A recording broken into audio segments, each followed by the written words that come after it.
Hello and welcome to the Frimpomaa Memorial Day edition of the AM show. I'm excited to be here with you today. Hope you are too. And what a way to start our program. It was a beautiful report or short video we brought you focusing on the refurbished Kwame Nkrumah Memorial Park. If you haven't visited it yet, today is a good opportunity for you to do so. Kwame Nkrumah is one man loved the world over. There are arguments about what his legacy really is, but I'm sure we all agree that a great man he was. Today on the AM show, we will be bringing you our news review, and the NDC's parliamentary candidate-elect for South Tong, Maxwell Lukuto, will be joining us for that. At 10 a.m., we will be bringing you our AM sports. You want to stay for that. There's a lot happening. And then we will bring you our big stories. As I said, it's the 21st of September. It's a day set aside to remember a man many describe as an icon and a hero globally, Osajafo Dr. Kwame Nkrumah. As we mark today, we ask, how has the nation harnessed the legacy of this Pan-Africanist to influence Ghana's development? How has his political party, the Convention People's Party, remained relevant in Ghana's quest to develop and in advancing his ideals and philosophy? We look at all these in the face of controversy about his legacy, and he's a man of many quotes, isn't he? One of them is that he said, "We must unite now or perish." And that was a statement he made at one of the AU meetings. If you are a student of Kwame Nkrumah, you know that his ideals and his ideas transcend his generation. He was indeed a man of the future. For helping us to, talk about who he is and also his party and whether they are continuing in that legacy is Nana Frimpomaa. She's chairperson and leader of the CPP. You don't want to miss that conversation. And plus, we'll be getting interactive with you as well to find out what you make of Dr. Nkrumah's legacy. Also on the show today, we have an exclusive interview with Professor Johnson Nyako Bwampong. He's Vice Chancellor of the University of Cape Coast. We'll take a look at that particular institution. I know you've heard a lot about it and the strides made and how far they've come.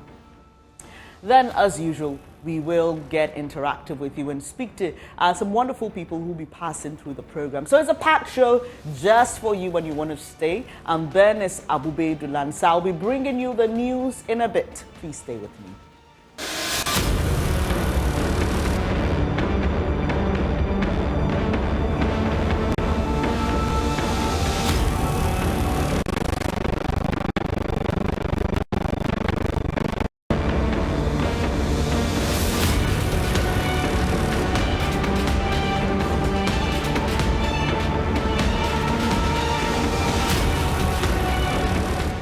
Thank you for staying on the AM show. It's now time for the news. And organizers of Occupy Jubilee House are proceeding with their planned protest this morning, undeterred by police efforts to secure a court injunction. The Accra-based civil society group Democracy Hub had previously informed the Ghana Police Service of their intention to hold a protest on Nkrumah Memorial Day, targeting the seat of government. Now, the protest aims to call the president and members of the economic management team to action in response to economic challenges in the country. While the police claim to have served organizers with a court application, the group disputes this and remains committed to the protest. Oliver Bakavomawo speaks for the group. As far as I'm concerned, they are claiming that an application has been made. And by their own admission, there is no court order which is stopping the process from going ahead. If you're served, would you call the protest off? No, if we are served, unless we are served, and let me be clear, unless we are served with a court injunction that requires us not to go ahead, because one of the things we do not want to is to follow those who have decided that they are not going to respect the authority of our democracy and join them in their misbehavior. So as long as we do not have an injunction of the court, we will proceed. If we are served with an injunction of the court, then absolutely we call off the protest. The only thing that can go wrong is that the police will not respect their legal obligations. But I have ultimate faith in our democracy that the right thing would prevail. Convener Bakavomawo also says the group has plans to ensure protesters don't indulge in acts that will contravene the law. So they may go ahead and decide to do whatever. In fact, I cannot control what they decide to do. What I am telling you is that we are going to show up, we're going to be peaceful, we're going to have our hands raised all the time to show that we have no intention of attacking the police or whatsoever. And if they put any roadblock, they're just going to stand in front of the roadblock without breaching that. But what we want to show is that we want to stare down abuse of power and show that it is ultimately resistance and the morality of justice that wins.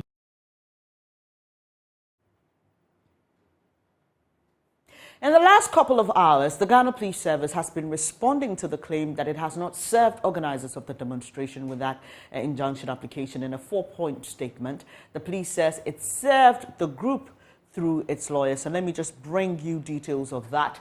Police refute claim of non-service of court process by the conveners of Democracy Hub. The attention of the police service has been drawn to a press release by the conveners of Democracy Hub dated 20th September 2023, claiming that the group has not been served with a court process to prohibit them from holding their intended demonstration at the Jubilee House from Thursday 21st to Saturday 23rd September 2023.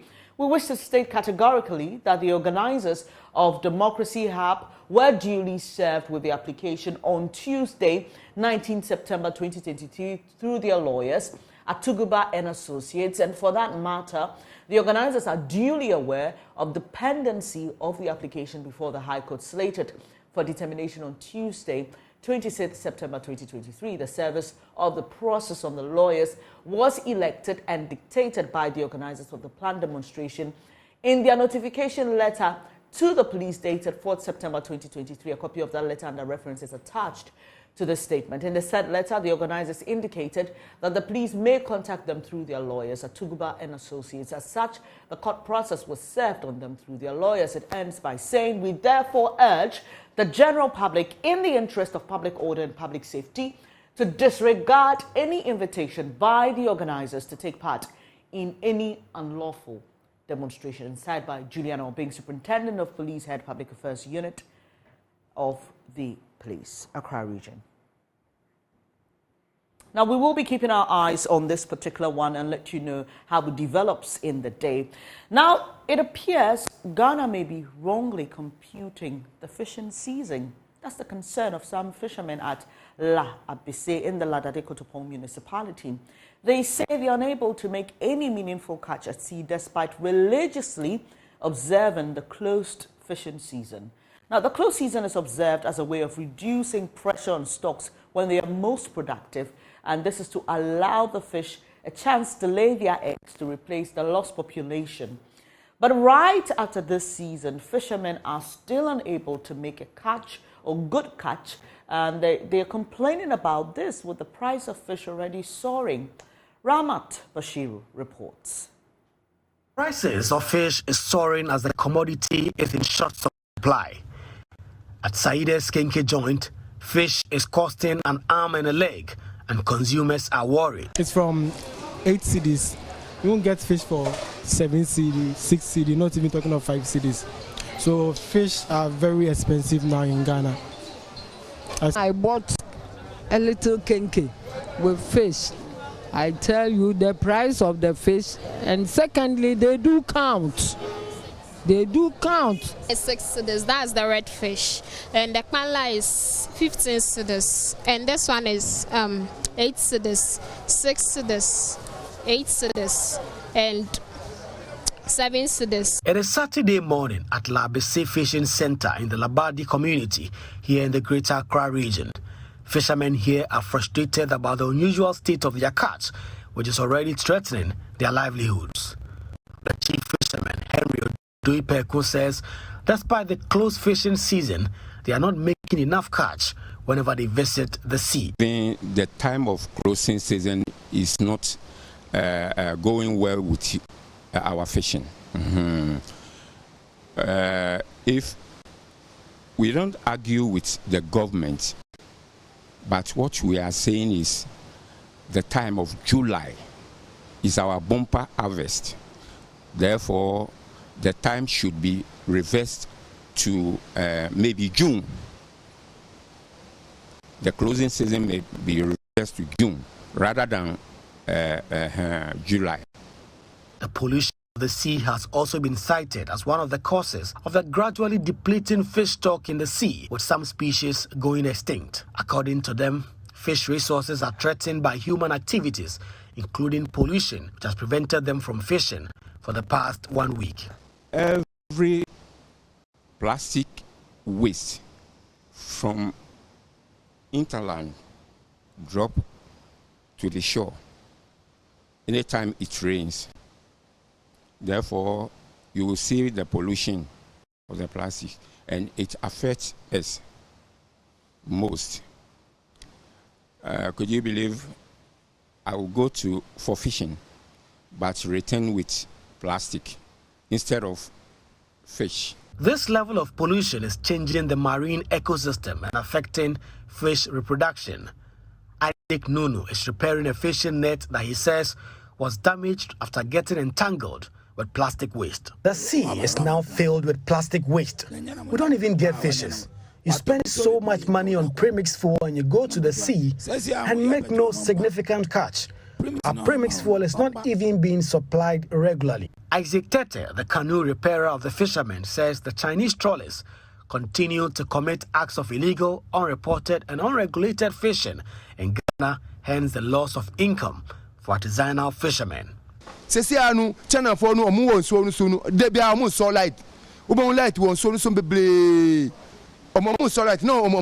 Chinese are engaging in illegal fishing. They are using such high lights to catch all the fishes.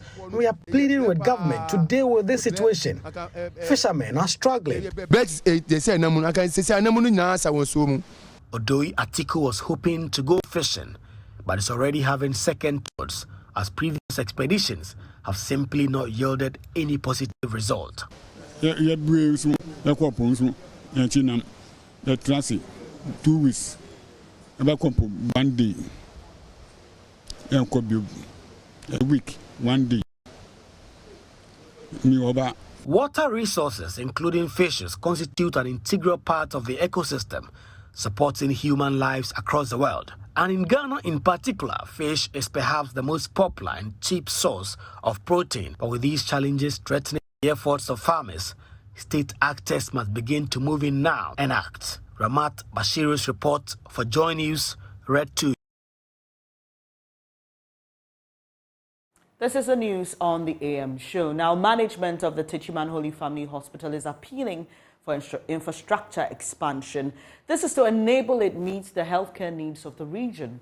With an annual OPD attendance of over 220,000, the facility, which serves as a referral center for the entire Bono East region, is doing more than its physical infrastructure can accommodate. Hospital Administrator Christopher Akan-Bobnab made this call during a visit by the Parliamentary Select Committee on Health. Anasabit has more.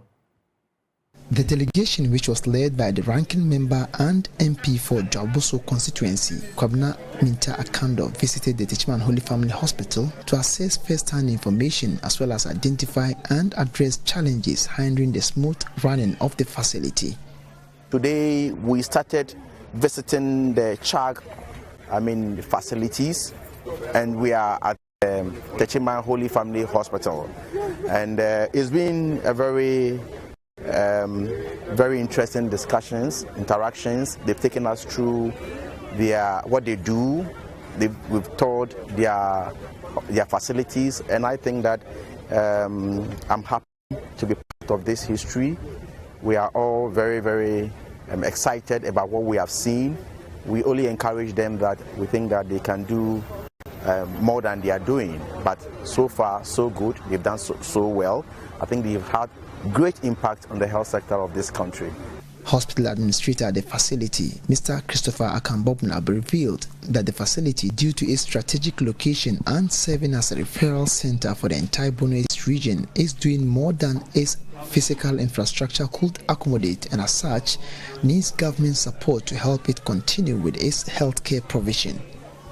Government has done this over the years, and we must acknowledge it. We only say we could even do more when you look at the opportunities that are available to government. I'd like to stress this and to ask for some support in terms of infrastructure for this institution The hospital is doing a lot more than its physical infrastructure can accommodate. The reality, as you walk around, you can see everywhere is full. Even that you came at 2 p.m. when normally a lot of outpatients should be going home. He, however, bemoaned the huge electricity tariffs the facility is currently battling with and appealed for a waiver of some tax components to avoid the total collapse of the facility. This hospital and all that we consume, on average, every month we are billed 170,000 Ghana cedis. If you look at the rate of increase in terms of electricity tariff, it is far below the rate of the review in terms of NHI tariff. Honorable members, this is our current challenge. And we would like to urge, and we know it's within your authority that you can do something about it in whichever form, whether to look at the tax regime inbuilt in the electricity tariff, that is, a total waiver is impossible. Member of Parliament for Frimpomaa North and member of the committee, Elizabeth Ofosu-Ejare, admonished government to help in the expansion of the facility to help in its sustenance. Because of the excellent care they give around this area, people from far and near come to get services from here. It is incumbent on government to help them to expand the infrastructure they have here. More importantly, they should also provide equipment, because if you have qualified personnel, what you need to do is to give them all the equipment they need to deliver quality service. So I think that government should come in handy to provide what they need, to provide excellent service for the people in this area and then far.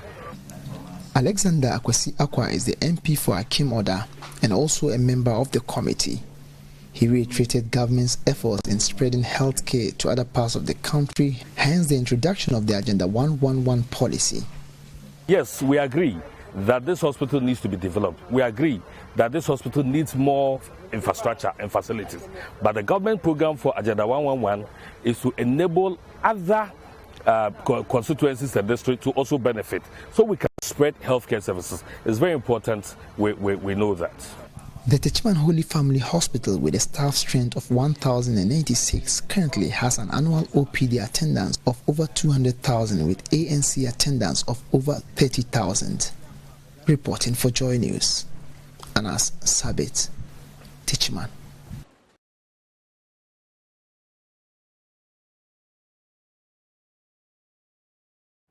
Now, a youth group calling itself Concerned Youth of the Nadoli-Kalio district has hit the streets to register its displeasure on what it calls gross mismanagement of the district hospital by some core staff.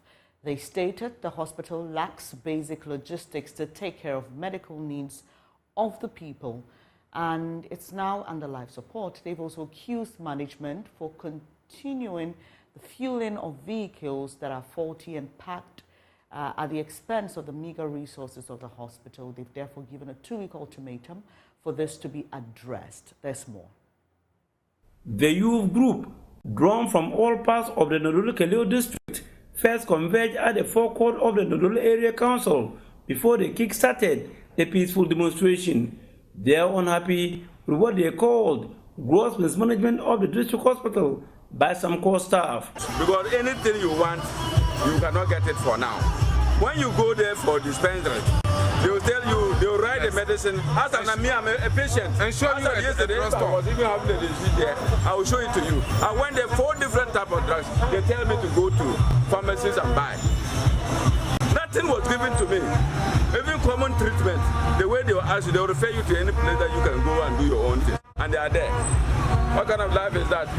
Man, this is the first time youth in the district have collectively come together to demonstrate against any government establishment since the creation of the district some 35 years ago.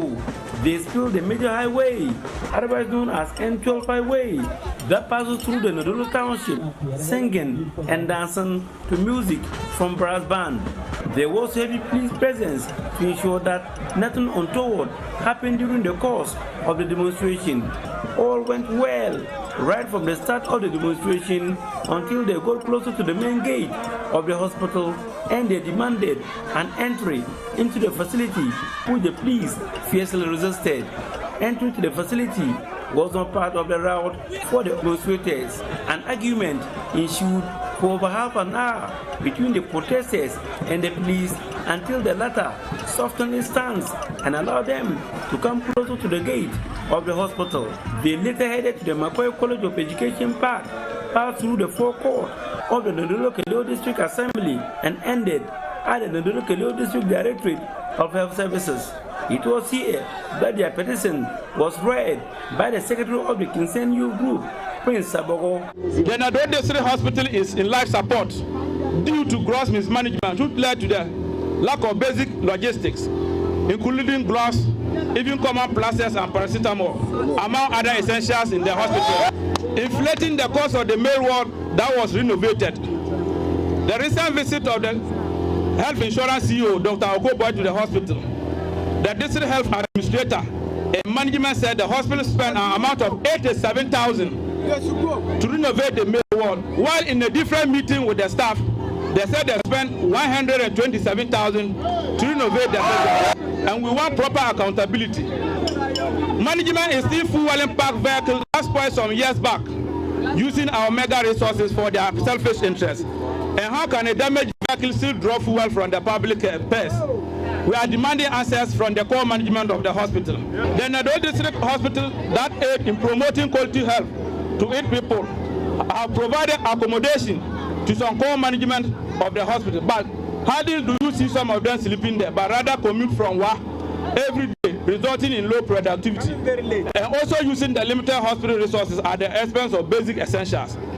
They spoke of deep-seated rift among some critical staff of the hospital and also accused some management staff of the hospital of awarding contracts to themselves amounting to conflict of interest. They call on the Director General of the Ghana Health Service, Parliamentary Select Committee on Health, and other duty bearers to, as a matter of agency, to shake up the hospital to restore the hospital to its past glory. We are by this demonstrating to register our displeasure, thereby calling on the High Office of the Director General of Ghana Health Service, Parliamentary Select Committee on Health, Upper West Regional Minister, Regional Director of Health Service, and the District Director of Health, and other key stakeholders in this matter to immediately shake up the 7 core management staff at the hospital to prevent the total burial of our once Upper West Kolebu, which has now collapsed to a change compound.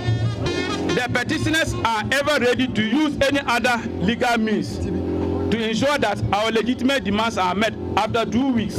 If there is no positive response from authorities concerned, we will first move into the hospital and lock the administrator and continue from there. Head of Finance at the Ndolo District Directorate of Health, Francisco Dong, received a petition on behalf of the District Director of Health Services for onward delivery to the Director General of the Ghana Health Services.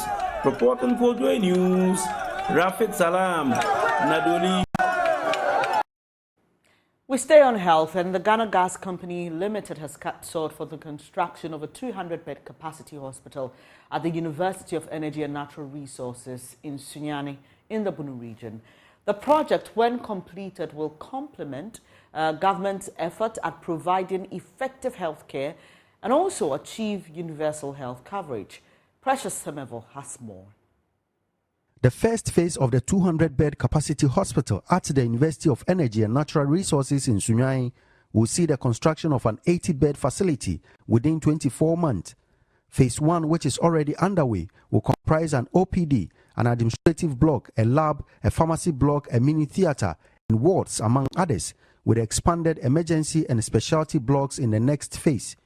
At the sword cutting, the Vice Chancellor of UNEP, Professor Elvis Asaribediakon, expressed his heartfelt gratitude to the board of Ghana Gas and said the facility would reach out beyond the university in the provision of health care. In the years to come, this hospital will serve as a hub for cutting-edge medical research, a training ground for future healthcare professionals, and a place where lives are saved and transformed. It will offer quality healthcare to our students, faculty, and staff, ensuring their physical and mental well-being. Moreover, it will reach out beyond our campus walls to provide vital medical services to our local community, bridging the gap in the healthcare accessibility and contributing to the overall betterment of society.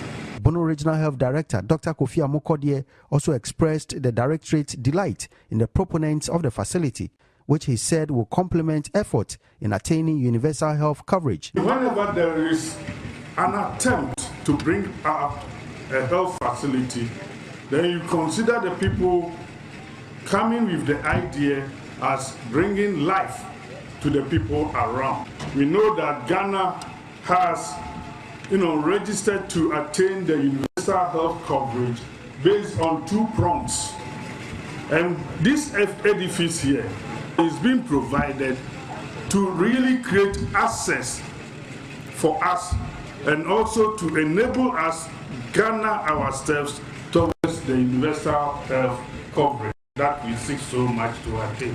Ghana Gas Project Manager Edongbole Inwea Anyama on his part said the project forms part of their social responsibility and expects stakeholders to care for it. Ghana Gas is a national asset, and wherever our product reaches, CSR project must also get to that enclave. When you look at the community, the institution, health facility is something that is dear to their heart.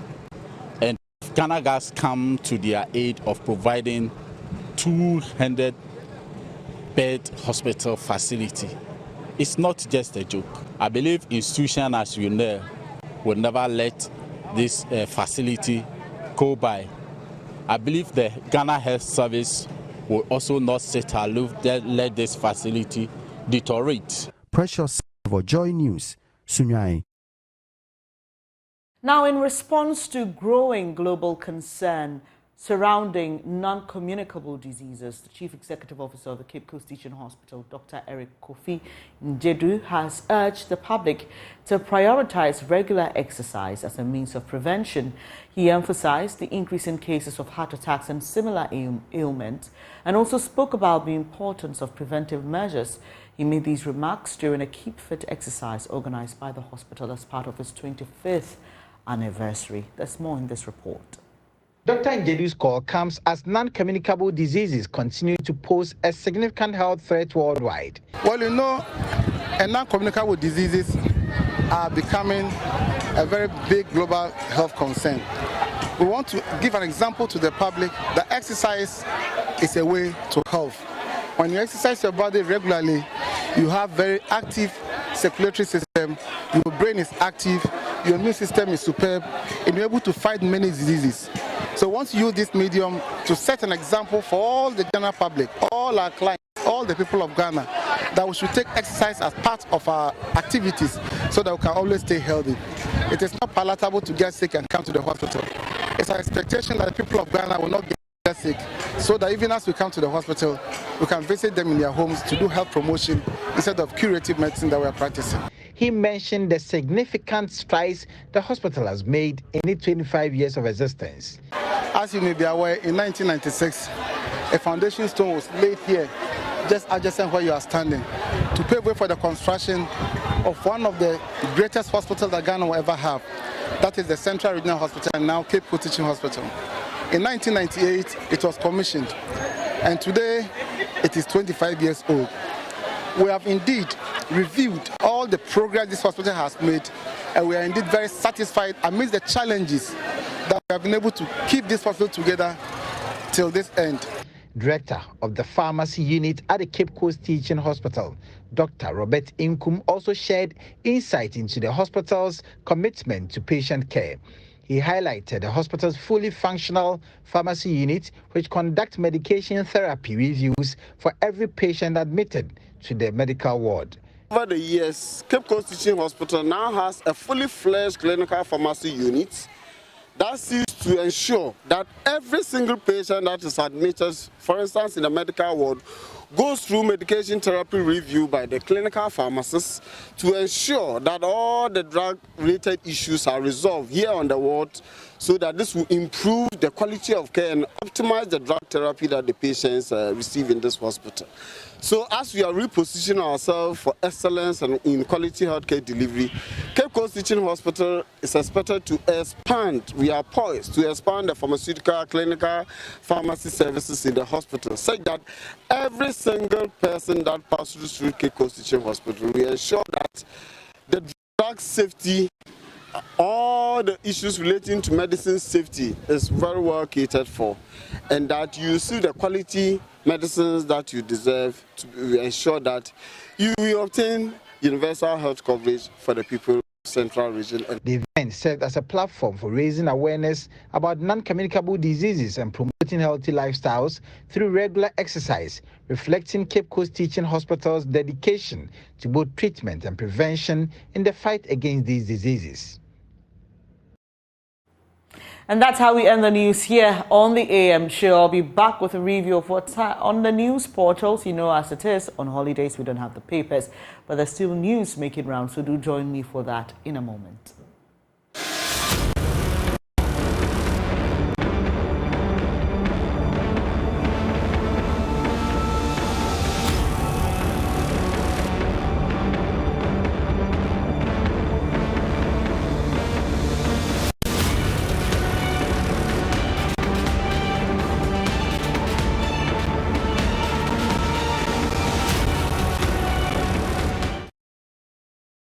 Hello there, it's a little under 20 minutes to the top of the hour. Thank you for staying here on the AM show. I'm Bernice Abubedulant, and if you just joined us, we are virtually dedicating today to Dr. Kwame Nkrumah, who is being celebrated the world over. The conversations about his legacy, the conversations about his party, the Conventions People's Party, and what they stand for and whether they've been able to live up to the expectation of the founder. We'll have those conversations shortly, but it's time now for our news review, and joining me for that is NDC parliamentary candidate-elect for South Tong, Maxwell Lukuto. Good morning to you, Maxwell. How are you doing, and how are you commemorating today? Yeah, good morning, Bernice. Good morning to your viewers and your listeners. I'm pretty good. The weather is not too good for most of us. It's affecting my voice, but I think we can manage.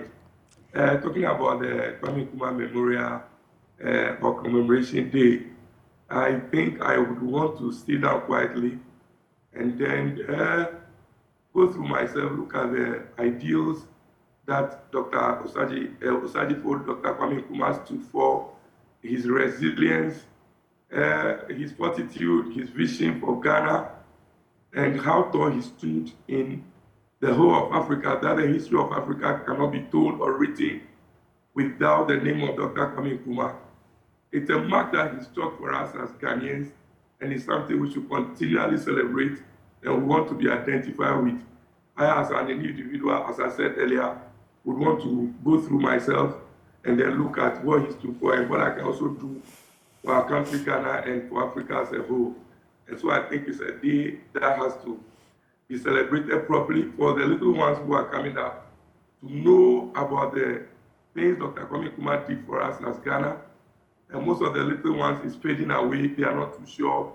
I'm not sure we continually write books to commemorate him. And I think days like this are days that the story has to be completely told for those young ones that are coming up to also learn a thing or two. Know who Kwame Nkrumah really was and is for Ghana. Like he said, Kwame Nkrumah never died, and so we shouldn't let him die. Yeah, and that's an interesting point you make about the younger generation learning about who he was and what he stood for. I had an interaction with two of his children, Samia and Seku, and it's something they agree on, but it was interesting that for the two of them, there were some points of disagreement on his legacy entirely, but I mean, we'll reserve that for later on in the show. But let's get on to myjoyonline.com and what's happening in the news. This one says EC can go to court if it feels frustrated by Parliament regarding constitutional instruments, and that's according to Andy Apia Kubi. And also this one from Roxanne Nelson Dafiamepo, EC doesn't need a new law to decentralize limited voter registration. And we also have the EC chairperson there. I'm just trying to put the stories that are related together. Don't blame Parliament for your voter suppression efforts. That comes along with the EC chairperson's photo. That's from Abuja. Now, let me just find out from you. I believe that you've been following the limited voters registration exercise and all the news that has come up. The EC's press conference that aimed at addressing the concerns raised, particularly by the minority in Parliament and the National Democratic Congress, which you are a member of. How do you generally feel about all that's happening, the fallout so far? Yeah, I'm just not reading news, but I'm practically on the ground. And I am at the thick and thin of events, especially in my constituency, to make sure that all those who have to register, we help somehow to get them to register. Because apparently, the situation is that most of these constituencies or districts, some communities are very hard to reach. And traveling from one end to the district capital to go through the process is daunting and challenging. And so we as leaders, if we don't help, it's going to be a white elephant. The EC maybe was just interested in getting some few people into the electoral roll. And the reality on the ground is that there are a lot more of the people who want to get on the electoral roll, especially because for the past 2 years, people have not had the opportunity to get enrolled. And so there are large numbers coming to these centers to want to register. I go to the center on a daily basis to ensure that those who have to be supported from the far-to-reach communities are brought to these centers to get them enrolled. The numbers we have every day is so challenging. I am proud to say that in the Volta region, my constituency has always been a first, second, or third in the number of people we are able to register on a daily basis because we have put a lot of mechanisms in place to help these ones to go through the registration process effortlessly. And so the challenge is on the ground, and I'm sure that the numbers EC is seeing, the videos they are seeing from the centers, and the pictures they are seeing will note to them that there are a lot more of the people on the ground who have to go through this process. And so for me, the last time I heard her saying that they would want to do some other things to help the process by getting to the hard-to-reach areas to ensure that all those who have to register go through the process. I'm not too sure what they have up their sleeves. I'm not too sure whether they are intending to increase the number of days. But sincerely, at my point, my expectation is to get about 12,000 people onto the roll. So far, I have less than 2,000, and 2 weeks is almost gone, and I'm not too sure how I'm going to get the 10,000 onto the roll. We are making an average of now about 180 thereabout. The last time we got over 300. Yesterday we were around 279. And so based on the few 3 days, we could say that we have an average of about 250 thereabout. But my target is to get about 400 people a day or more. So the numbers we are getting, even if it's an average of 250 or 300, that's the number of days gives me just about 6,000 thereabout. And that is just about half of the numbers I am expecting. So the reality is that there is a lot of challenge on the ground. And the earlier we find flexible and practical solutions to these issues, the better it will be for all of us. Yes, I heard Dr. Nana SKB Asante yesterday talking about us not hooking our hands into the eyes of the EC and to allow the fairness to run through the system. But the issue is that practically on the ground, the things that they are planning to do are not helping the numbers. Every day there are people who come to the centers and go back without being registered. So we still appeal that the people have to register, and it is their civic responsibility and right. Let's not impede any of the processes and allow them freely to come to the room and also exercise their franchise during these district assembly elections and also the next year's general election. So for me, they should look at the system and make sure that we work it out. Right. And Mr. Lukuto, and I've heard politicians, both from the MPP and NDC, talk about how they are facilitating the process for some young people in their communities. And I'm just curious, you said you are hoping to help how many people? 12,000? Yes. And these 12,000, who are they? Is it? How are you doing this? Are you looking for people who have your personal interest? Just tell us how you go about finding these young people. Are you just massing them up, or you have a certain criteria you're looking at? No, of course, the EC's criteria is what we are using. The people shouldn't have ever registered before. They should be 18 years above and of sound mind. I'm sure those are the basic requirements to be registered as a voter. And so, you know, we have our polling centers or branches all over the country. For instance, in my constituency, I have 166 polling centers or branches. We have the executives over all these places. These executives hail from all communities. And so if I have an executive in one particular community, he knows the children who have attained the age of 80 of sound mind and who are never registered as voters. And so they compile this list of people and so encourage them to go to the district electoral commission to go and have their names registered. If some of them do not have transport to come to the centers, we need to help by mobilizing them to come to the centers to get their names registered. Because for us as a party, we are an interested party. And so whatever we have to do to get these people coming, we will do. But sincerely, it's not about us going to identify who an NDC person is to aid the person to come to the center. You cannot be too sure who the person is. But once the person has attained the age of 18 and is of sound mind and can register, you only help by bringing them together. Don't forget, if I become an MP of my constituency, I will not only be open to those who are NDC people, but everybody who is a constituent. So as it is now, I am helping everybody, anybody who wants to come and register on the road, and that's what we are doing. So it is nothing until wherever you find yourself as a party leader, it is your responsibility to aid your people to come and register. To aid your people? That's not my people. Okay, all right. It's not my people. It's about anybody in this community who has attained the age of 18 who wants to register. I cannot be too sure who is my party member because up to this stage, they have not been involved in any partisan activity.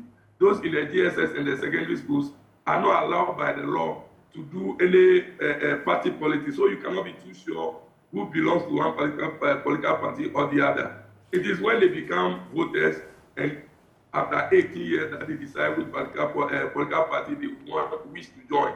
So we are only aiding the process, not taking critical notice of who belongs to my party or not. So it's a gentle process we are going through. All right, now let's look at this one, which is turning out to be something else. Occupy Julobi House demonstration. Organizers duly served court process through lawyers. Organizers duly served court process through lawyers. That's according to the police. This is because when you scroll down just after the president's speech to the UN Security Council, you see the Occupy Julobi House. We have not been served. Our protest will proceed as planned. That's according to Democracy Hub. And a few hours after that, the police service responded to say they had been served through their lawyers because Democracy Hub, in its own letter to the police, indicated that they could correspond via their lawyers, and that's what the police has done. But I've been listening to reactions from convener of Democracy Hub, Oliver Barker-Vormawor, who's been saying that they will not be stopped, they will not do anything untoward, they're going to have their hands raised to suggest that they're not there to cause any mayhem. But the police insist that any gathering today will be an unlawful one. How do you see how this has panned out from the time the Democracy Hub expressed its intention to embark on this 3-day demonstration?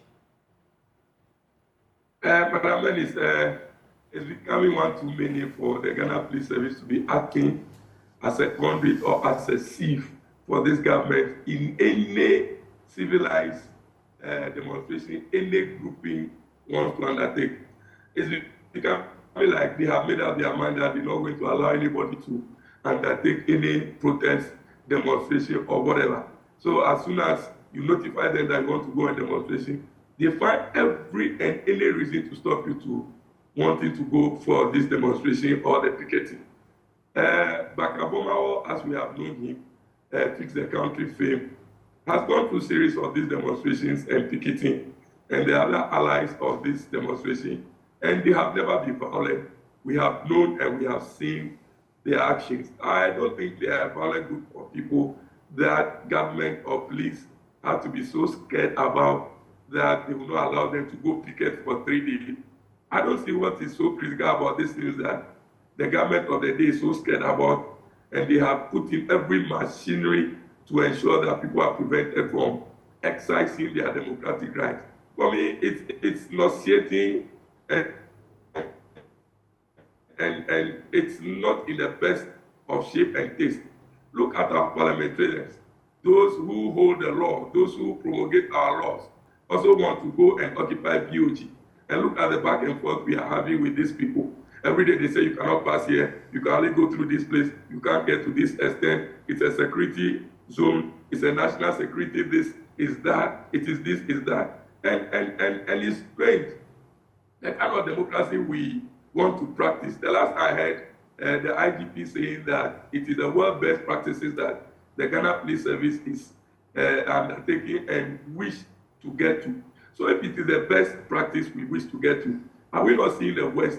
Are we not seeing demonstrations being held every day? Are we not seeing picketing being done every day at very strategic places? What is so serious about the Bank of Ghana? What is so serious about the Jubilee House? And the people are not going to the forecourt. They are going to loiter around just to pick it, maybe sit under a tree, have their placards, display whatever they have, and sit out there as long as they wish to be. I don't see what is so serious about this. These are not people who are coming to dance. But does it make any difference that in the past year and a half or maybe 2 years, we have been put on high alert, even way before we started seeing these coups happening in the sub-region, that terrorism was closer to us now than we ever imagined, and there are concerns that these are very key installations in the country, the Bank of Ghana and the Jubilee House. Does it make any difference, the situation we find ourselves in now, and the fear that not necessarily organizers of these demonstrations, but criminal elements could take advantage of these demonstrations and where they are being held to, promote crime or their own agenda? We want to behave and act as if we don't have an intelligence unit in the police service or in the security services. These things don't happen overnight. People would have to plan, think about when they have to do that before they execute. So if we have good intel picked every day, these things should not be too much of a worry to us. And does it mean that because there is terrorism, there is coup all over the sub-region, our democratic rights, our civic rights that we have as Ghanaians should not be excised? No. The issues that breed these things are the things that I think we should critically be looking at.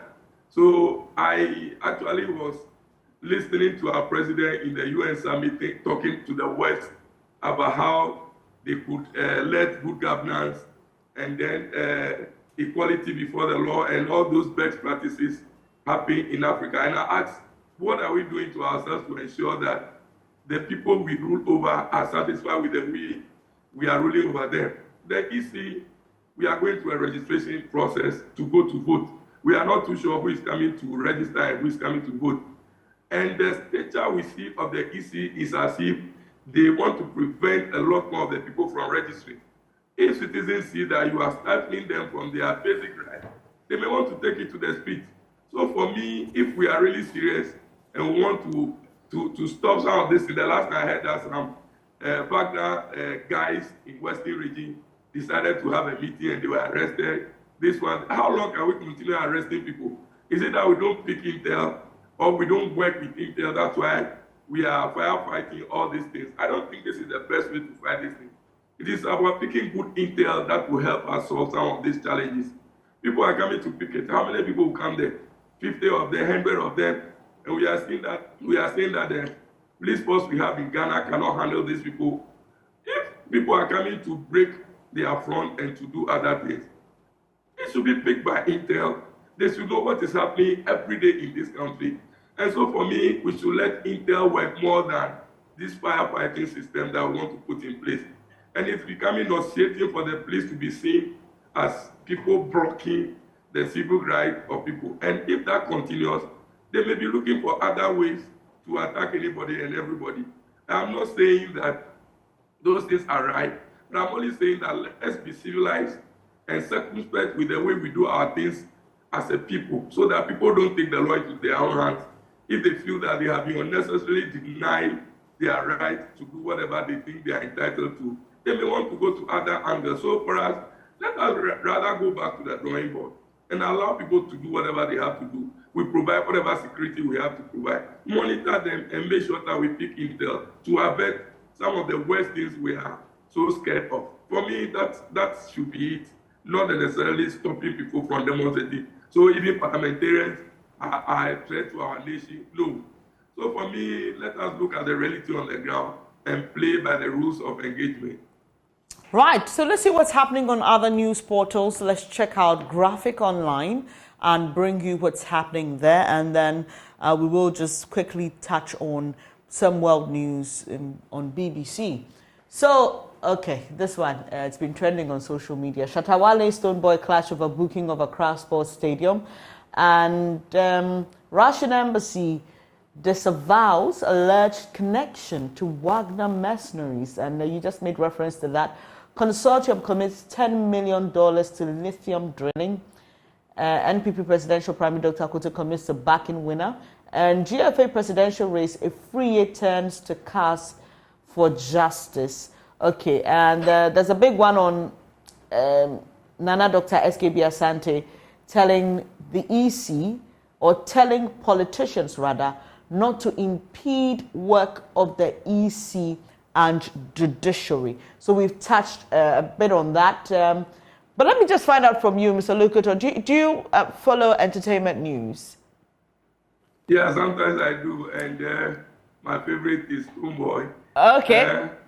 All right, but have you heard what's happening with regards to the... Yes, Chatter has always been unnecessarily noisy and always want to make the news in a bad way. I'm not too sure what he's fighting over. This is a space, and there are people who have oversight responsibility as to how it is managed. And this is a normal processes, and you've been given your date. Somebody has also been given his date. Why the fuss about making so much noise about why he's been given the opportunity to also go and organize his concert? I really don't know what but I think the issue here is that Shatawale actually released a flyer, right, of a program he's intending to have on a particular day in December, and he said the Accra Sports Stadium was the venue. Apparently, he hadn't paid for it.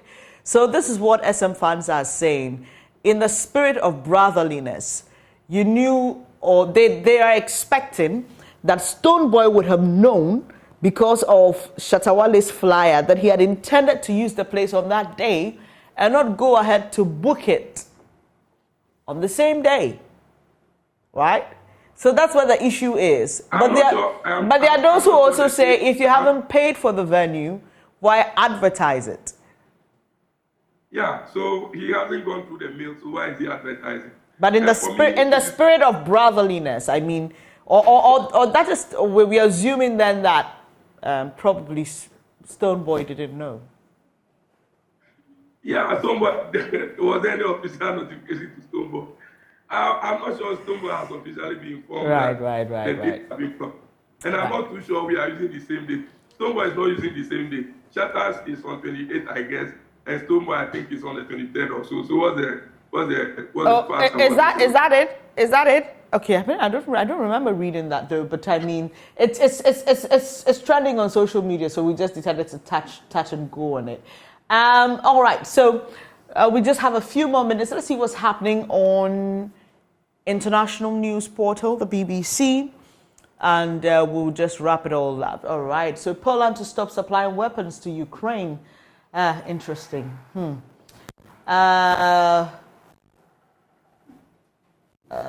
Okay, that one on sports. I'm interested in sports. Let's calm down. Champions League reaction. Manchester United lose at Bayern. Arsenal thrash PSV. Manchester United lost to Bayern because of me. That's according to Onana.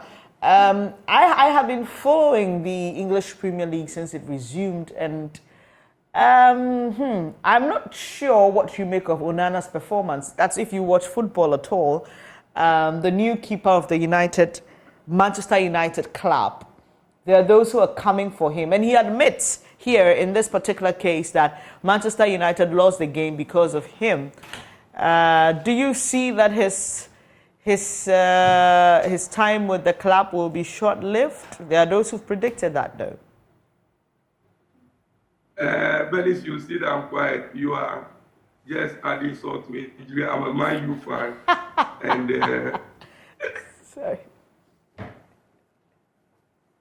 It's so unfortunate that we are seeing ourselves in the situation we find ourselves in. Onana is not helping us so much as we thought he was going to do, and it's unfortunate. And so yesterday I decided not to watch the match. And for me, it is not the best of situation we find ourselves in. I think that he should back up, else you see the back of his ass. We are a big club. Our fan base is so large, and he shouldn't continue to make us not have a good supper. And so for me, the earlier he reviews his tactics and his game, the better it will be for all of us. And so, Benis, please leave it here. I don't want to talk about what happened to us yesterday. I'm so sorry about that. But I mean, I thought Ten Hag had the magic, right? I thought that he was going to be the difference to the Manchester United team. How do you feel about your coach, though? At the end of the day, once you lose a game, it is a coach that you will blame. But Arsenal is still on. Even though much of the blame should know better, and so we just pray.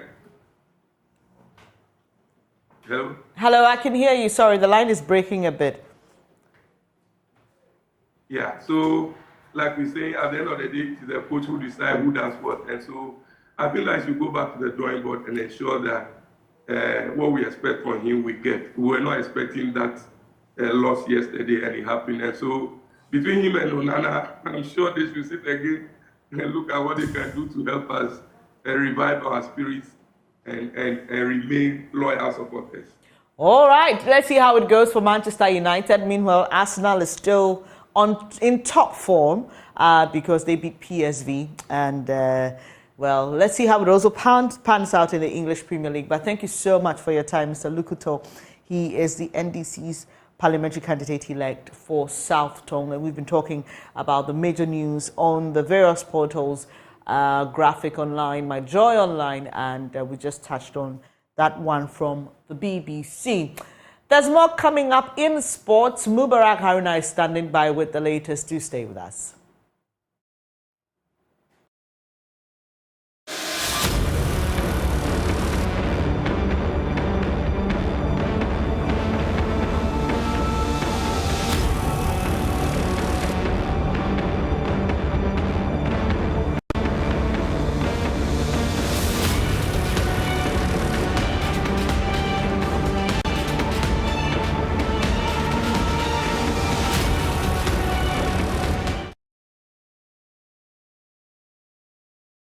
Company here on this edition of the AM show is a special edition looking at the legacy of the Osage for Dr.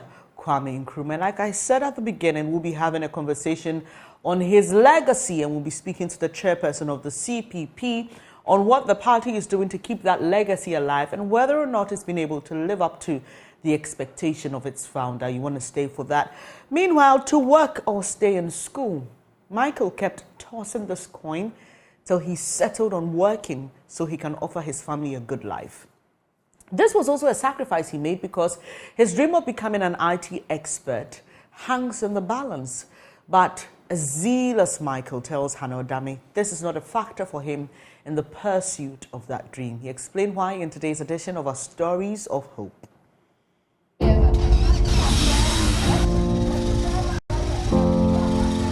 Michael rides a tricycle popularly known as Pragya in Ghana. The three-wheeled, four-seater yellow-sprayed vehicle with black trampoline windows is what puts food on the table for two children and a wife. He earns about 300 cedis weekly. He is comfortable for now.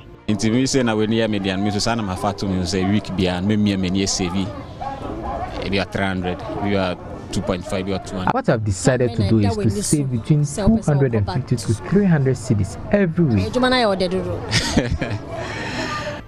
Michael, however, didn't set out to be a tricycle rider. He was a student of the National Institute of Information Technology, NII, IT, a path he chose so he could become an IT expert. Yes, many Sunankasano, I didn't forget about school entirely. I only diverted so that I could earn some money.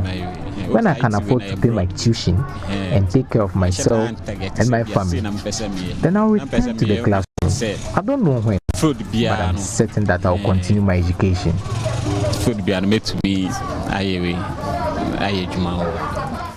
Along the way, however, he could not afford to pay the tuition. With a rising level of unemployment, he questioned whether he should indeed invest in his education then. Michael said he was forced to make a quick decision, get money first, then later pursue his desired career. I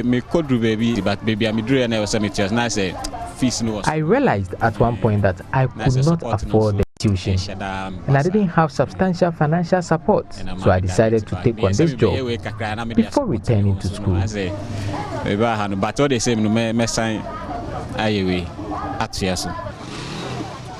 A discussion with his elder brother resulted in the purchase of Pragya, which he began operating at Kaswa. With time, however, he got sidetracked and settled on the profit from his job. He has tried to save money, but family expenses have kept him from going back to the classroom. The plan now is to work and save. Okay, man, forget mom, but me so the min divert embra we no kakra. I didn't forget about school entirely. I only diverted so that I could earn some money. When I can afford to pay my tuition and take care of myself and my family, then I'll return to the classroom. He says many of his friends sometimes get shocked when they see him riding the tricycle. But Michael maintains he is not bothered because he has a plan. I say, but oh no, as for me, I'm not shy at all because I know what I want to achieve. And I'll always give it my all. So, and it's a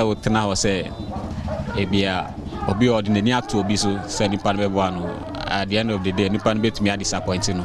He is advising young people not to completely shun menial jobs and other jobs deemed as low class, but to have a plan and work towards it.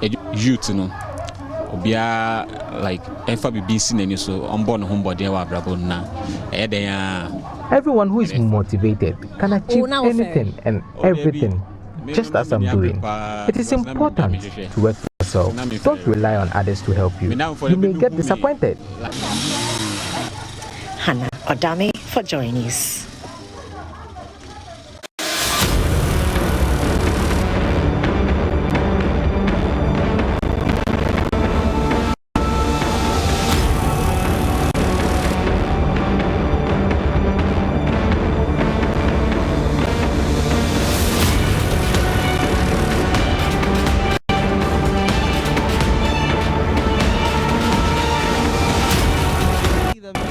I see them on TV, I see them on social media, never had the chance to see them in person, and I get to do that today. Hello, good to see you.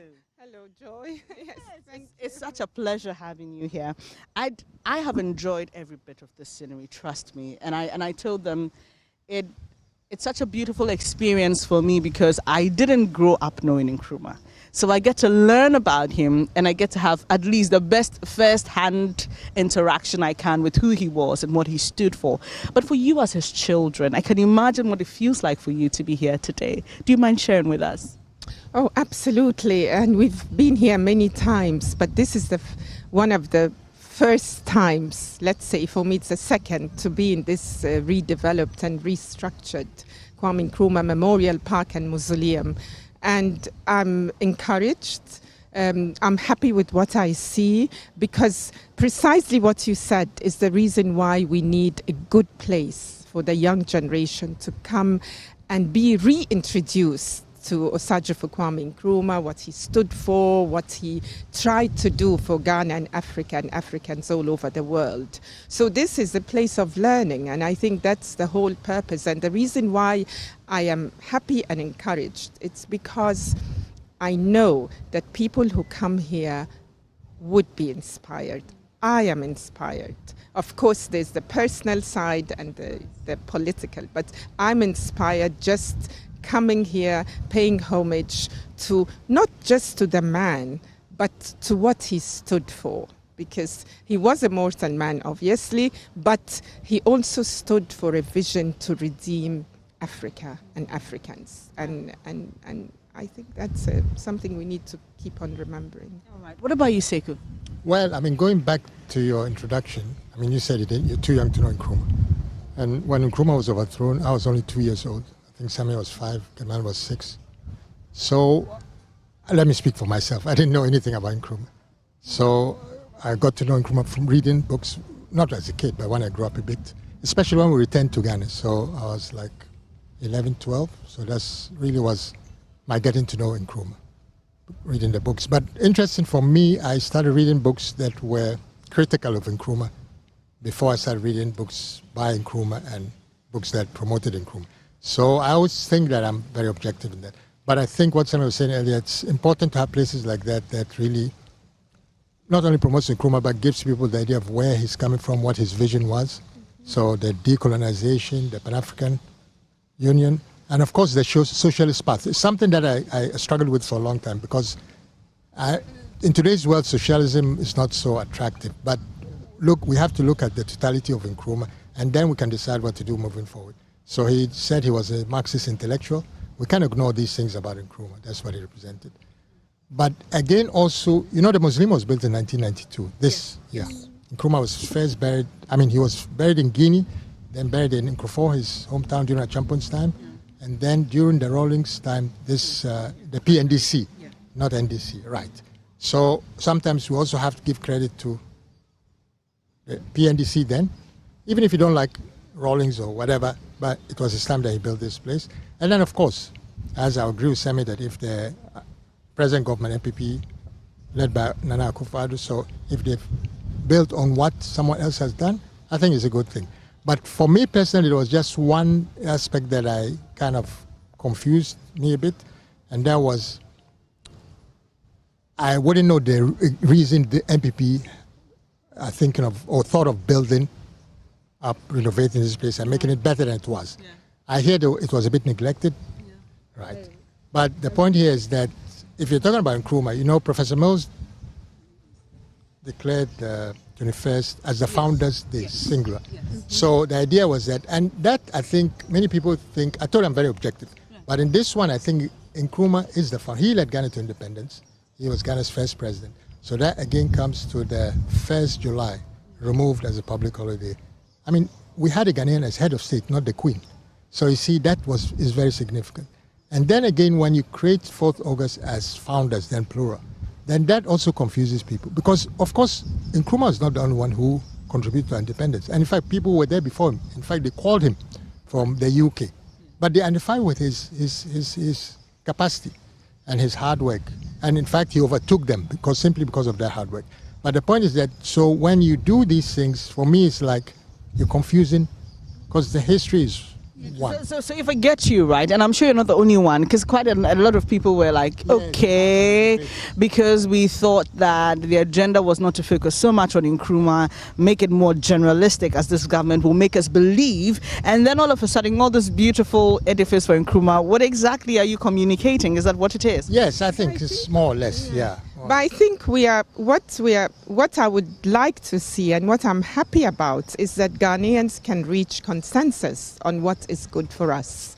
Because that's the way forward. We might have different political orientations, different ideologies. I'm sure you want to hear more on that and see more on that. We just had to bring back that conversation I had earlier with Samia and Sekou Nkrumah, where they disagree at some point on the legacy of their father. But you just heard Sekou talking about his confusion, especially when it comes to the decision by this government to refurbish the Kwame Nkrumah Memorial Park and taking Founders' Day from today, which is Dr. Kwame Nkrumah's birthday, to the 4th of August. He thinks that the two don't work together, and so he's a bit confused about that. We'll be delving more into that. I've been joined by Nana Frimpomaa. She's the chairperson of the Convention's People's Party. I'm sure you know by now that that's the party Dr. Kwame Nkrumah founded after leaving the UGCC. She will be telling us what the CPP has been doing to keep his legacy alive. But before that, I'm sure you're also aware that today there's a protest by the Democracy Hub. We understand that they carried out their plan, but the police has arrested some of the protesters. You may be aware also that the police released a statement asking members of the public not to join the protest because it will be an unlawful one. Let's head onto the phone lines now and speak to Dr. H.S. Kanku, who is there at that protest for us for some updates. Good morning to you. So are you able to confirm this arrest and tell us more about what you've been observing as the protesters massed up?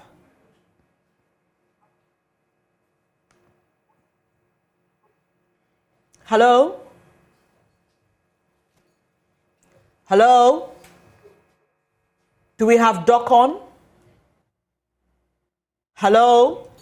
Well, we seem to have a challenge with that line, but we will be showing you some videos shortly where the protesters indeed carried out their plan to mass up at the 37 military hospital area. Their plan was to protest for 3 days from today and to picket around the Flagstaff House, which is the seat of the presidency. And so we will be bringing you more on that. Do we have him on the line now, please?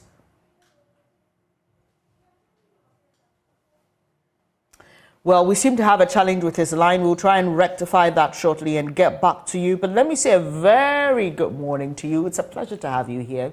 It's been a while also. What have you been up to? Well, we're getting ready. And as you might be aware, CPP is getting ready to join the race. And some of us have our boots on. You have your boots on here. We'll get back to that. I'm told that we have H.S. Kanku on the line. Hello, good morning if you can hear me. We understand there has been an arrest. Can you confirm that and share with us what you've also been observing?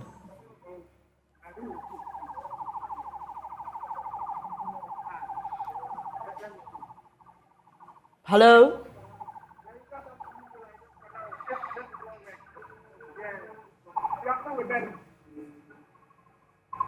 Well, hello? I can hear a lot of background noise. I can hear the sirens blaring, but I can't hear our man on the ground, Dr. H.S. Kanku. So we'll try and see if we will be able to raise him to get us an update. But what you're seeing now is videos that we captured earlier of people who had masked up to participate in that demonstration. The ambulance service was there, and you can see the police also on the other side of that stretch around 37, is it? And we understand now that there has been some arrest. So we will be touching base with our man on the ground to get details of that.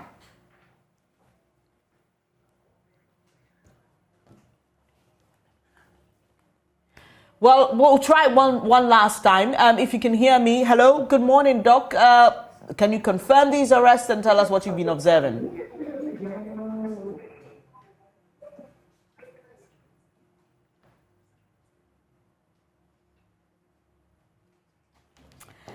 Well, unfortunately, technology is not helping us. I'll just leave it to the technical team to sort this out. Once it is done and we are very sure of reaching Dr. H.S. Kanku, I will bring you the very latest on that. But let me come back into the studio and speak to the chairperson of the Convention's People's Party, who was just telling us how the party is gearing up, looking forward to 2024. Wonderful. But isn't it a bit too late in the day? We've seen the NDC put up their flag bearer. The MPP is on course to doing that.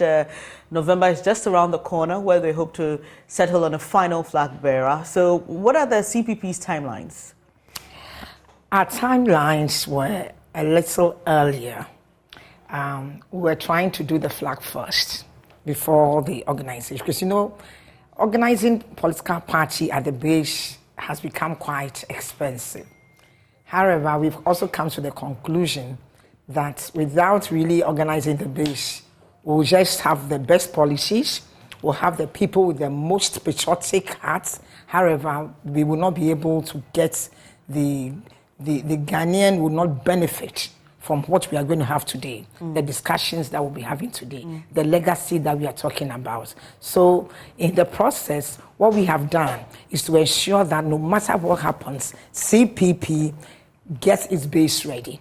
So we are now building the base. You see, one thing I want to remind people, pretty like you, is that sometime in 79, our flag bearer came in 4 months before the elections, and we won.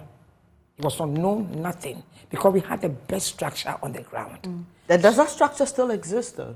That's exactly my point. So you're now building this. So you want to build the base first. You see, but the truth of the matter is that when you make it like an intellectual thing, it becomes so like building the base.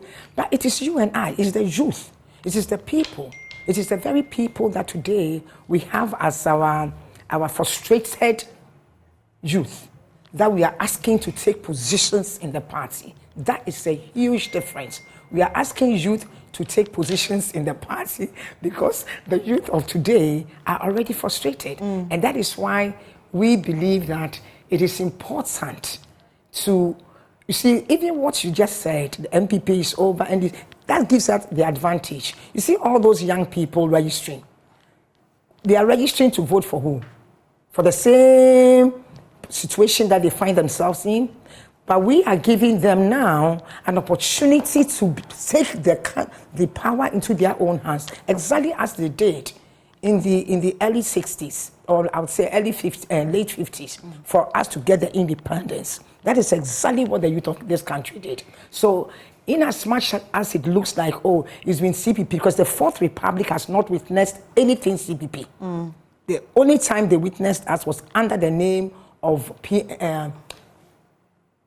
I've forgotten the name that was in the US, but the Fourth Republic, our party, CPP, which was criminalized, which was banned, which was not allowed to take part under the name of CPP, joined NDC. So the history is clear. It joined NDC, and the NDC took our base. Because our father, who was then the flag bearer, became the running mate to our late father, Rawlings. So NDC's base, as you see today, most of it was CPP's base. Interesting. I'll just wait to see how the NDC reacts to that. Oh, yes. But that, trust me, is the truth. Yeah, but the issue about identifying with young people, how are you doing this? I'm asking because I sit here to do the news. I sit here to interact with young people all the time. And I haven't seen any clearest indication yet, at least on the fore, when it comes to how the CPP is identifying with young people. You just heard about Democracy Hub being on a protest. They actually called for political parties and other people who believe that the country must be reorganized, that we must make a statement to join them. It appears that the CPP is quite silent on issues that affect these very young people you're talking about. One of the you see, there's a huge, I believe in demonstration.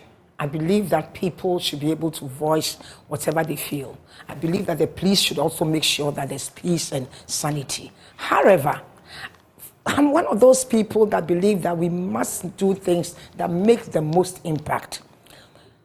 As we talk today, when you want to join the military, the police, or any of the services, you still have to pay your 100 Ghana. I'm sorry. The youth who do not have the money still have to pay 100 Ghana. And they end up they pay this for forms? Yes, for forms. They end up paying 500. So today, they still have to pay so much money and still not get admitted into these institutions. You understand? And nobody is doing anything. But we spoke when it was necessary. As we see today, the fingerprints that were taken, what are the points? So I have come to the conclusion that in as much as demonstrations are important, what is very important is to be able to get the power. And we can't get this power if we are just going around addressing these issues, because we don't have the base. So we have put all our energy in trying to get the base. If we have executives in our polling stations, if you have executives in our electoral areas, they will be able to carry our policies out there. When we speak about important issues in Ghana, they don't get anywhere because, as you all know, everything in Ghana has been monetized. You understand? So before you can do anything, you need to even bring people on the streets. You have to organize people, organize water, organize food, organize transportation. So we CPP, just as Osajefo did, have come to the conclusion that we need to work with the youth of the country in organization, because it's organization that decides everything. And it was the organization that made NDC win power because they joined with CPP. So for me, we have tried. We have the Samias that have tried. We have the Abu Sakaras that have tried. We have the Indums, everybody. But we have come to the conclusion that we need to organize. That is why we can confidently say that coming 2024, based on what we have put together using technology and using innovation and using the very base and getting to the 40,000 polling stations and the almost 7,000 electoral area with our 17 people each at that polling station, and expecting 800,000 executives, which is what we intend to do. We believe that with 800,000 executives out there, every good statement that will come from us will then be able to resonate and echo to the very people. Because truly speaking, CPP, you remember what Siku just said? That before he even read about his father, he had read so many books, negative books that have spoken. He said critical of his father. I mean, and most of them are negative. I'm sorry. Today, you and I are talking about a legacy of a man of the millennium. Where is the? You see the joke there. This very same person that we vilified today is the man of the millennium. So what it simply means of Africa, and who did that? Is it not the same invaders, our colonial invaders, who actually used, who with Africa was able to make him the man of the millennium within 1,000 years? Right. So when you say critical of what? Today, as I sit here, you can only, when you talk about Nkrumah, you can only talk about legacy. You can only speak about legacy. When you talk about legacy, you're talking about something that has impacted society. You're talking about something that you expect young people to follow the footsteps of. You understand? We'll be delving more into that and delving into how the CPP is helping in keeping that legacy. But you just spoke about demonstrations, but it's interesting that Nkrumah was one that many will consider a deviant, right? He was even arrested. And positive action. Yeah, so I mean, there's a part where demonstrations play in the story, and whether it was a form of a one-man protest or he carrying the entire nation on his shoulders and getting the support of the people, there was something about he not conforming to the times, if I may say. But there's something happening today as well, and I have to go back to Dr. H.S. Ikanku, who is there monitoring that protest for us. Democracy Hub planned a protest, a 3-day one, and was hoping to start today. The police sent a notice to say, do not go ahead as planned. This is unlawful. And he joins us with more. We understand that some arrests have been made and the police is making more arrests. Are you able to confirm that and also give us a quick update on what's happening? Yeah, hello. Yes. Yeah, I'm sorry, I didn't get that. What was the question again? I was asking you to confirm the arrest by the police and to tell us what you've been observing so far. Yes, we have been here this morning, and at the time that we got here, it was just the police who were present, but over time, some of the protesters that started coming. Of course, eventually the convener, Baker Vermore, was here with some of his other members of the crew. They have indeed been arrested. Immediately, they got here, just took a few more minutes, and then the police zoomed into action. And when we spoke to them, their reason was that, well, they are not supposed to be here in the first place because the protest is illegal, so they're not even going to allow them to do anything at all. And so on that ground, they will be arrested. So that is what happened. Each of them, some of them tried to resist, but the police overpowered them, and eventually, every single person who is here, once they realize you're a protester, you would be arrested and then put into the police van and eventually whisked away. Even as we are talking, there's some level of police presence still here, but a majority of the people have been taken away. All right. When you say the police overpowered them, just paint a mental picture for us. How did this happen? Was it physical? Did they have to resort to the use of any weapons or anything of the kind? Yeah, sorry, there's a bit of noise here, so you might have to say that again. I was asking, you said that some of the protesters resisted arrest and the police had to overpower them. And I'm just asking you to paint a mental picture of what you mean by that. Where did the police use physical force, or did the police resort to the use of weapons? No, if I got that right, no weapons were used by the police. They just, if you try not to get arrested, they just push you into the bus or into the vehicle. So, it wasn't, I don't think anybody got hurt or any weapons were used on anybody. They were just insisting that they needed to do the protest. And then on the other hand, the security were saying that, no, you cannot do this. So that is what, ensued. But, eventually, they were taken in. Before Oliver Frimpomaa was arrested, though, I spoke to him. And I tried to find out why they were going ahead despite those statements that were filed yesterday. And he said, as far as he's concerned, that prevents them from doing the protest. And so he's going to go ahead and do it because he feels it's important to demonstrate that the citizens have the constitutional right to do a demonstration. They do not need the permission of the police to do this. So he was very, very, very clear-minded about it. And he said that was why he had come to continue with the protest. And finally, do we know where they are being taken to, these people who've been arrested? I'm sorry, say that again? Do we know where they are being taken to? Oh, well, the police officer I spoke to said they were taking them to the headquarters. And we try to find out, is it the police headquarters or the Greater Accra Regional Police Headquarters? But he just said headquarters, and that from there they would take it from there. He didn't want to say much, but he just said they're taking them to headquarters, and then they'll take it from there. All right, thank you. That's Dr. H.S. Ikanku. He's our man on the ground, giving us the latest on the Occupy Julobi House demonstration. And if you just joined us, the update is that the convener, Oliver Frimpomaa, and some other protesters who massed up around the 37 station area have been arrested by the Ghana Police Service. According to the police service, this demonstration or the gathering was illegal in the first place because of an injunction application on it, and they had served the group through its lawyers, and so they were not expecting that they will mass up there. We'll follow up on this and update you as well. We'll continue our conversation on the legacy of Dr. Kwame Nkrumah, the man who is hailed globally.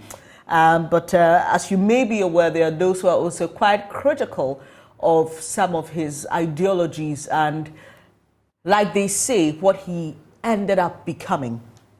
And I'll say that because in my conversation with Sekou and Samia, who are children of Dr. Kwame Nkrumah, by the way, if you're not aware, Sekou believes that, yes, his father started off with something, but ended up, as he went along, for him, seeing what fit best at the time. And so the concerns about the one-party state, their concerns about whether or not he was democratic or autocratic, their concerns about whether he allowed other people to share their views. Samia thinks that, look, he wasn't autocratic because everything went through Parliament. But Sekou says, yeah, Parliament, that was majority of his party. It ends up being the same way, and he didn't allow others to participate. But for you, as the CPP, it's been a struggle for you since Kwame Nkrumah was overthrown. You just referenced how you had, at a point, had to join the National Democratic Congress, and you believe that that was where your woes started, losing the base and the support that you had. But there's also an interesting point about whether or not the CPP is truly independent. Do you still hold ties to the NDC? You mean as in policy or as in... As a party, do you still have ties with the NDC?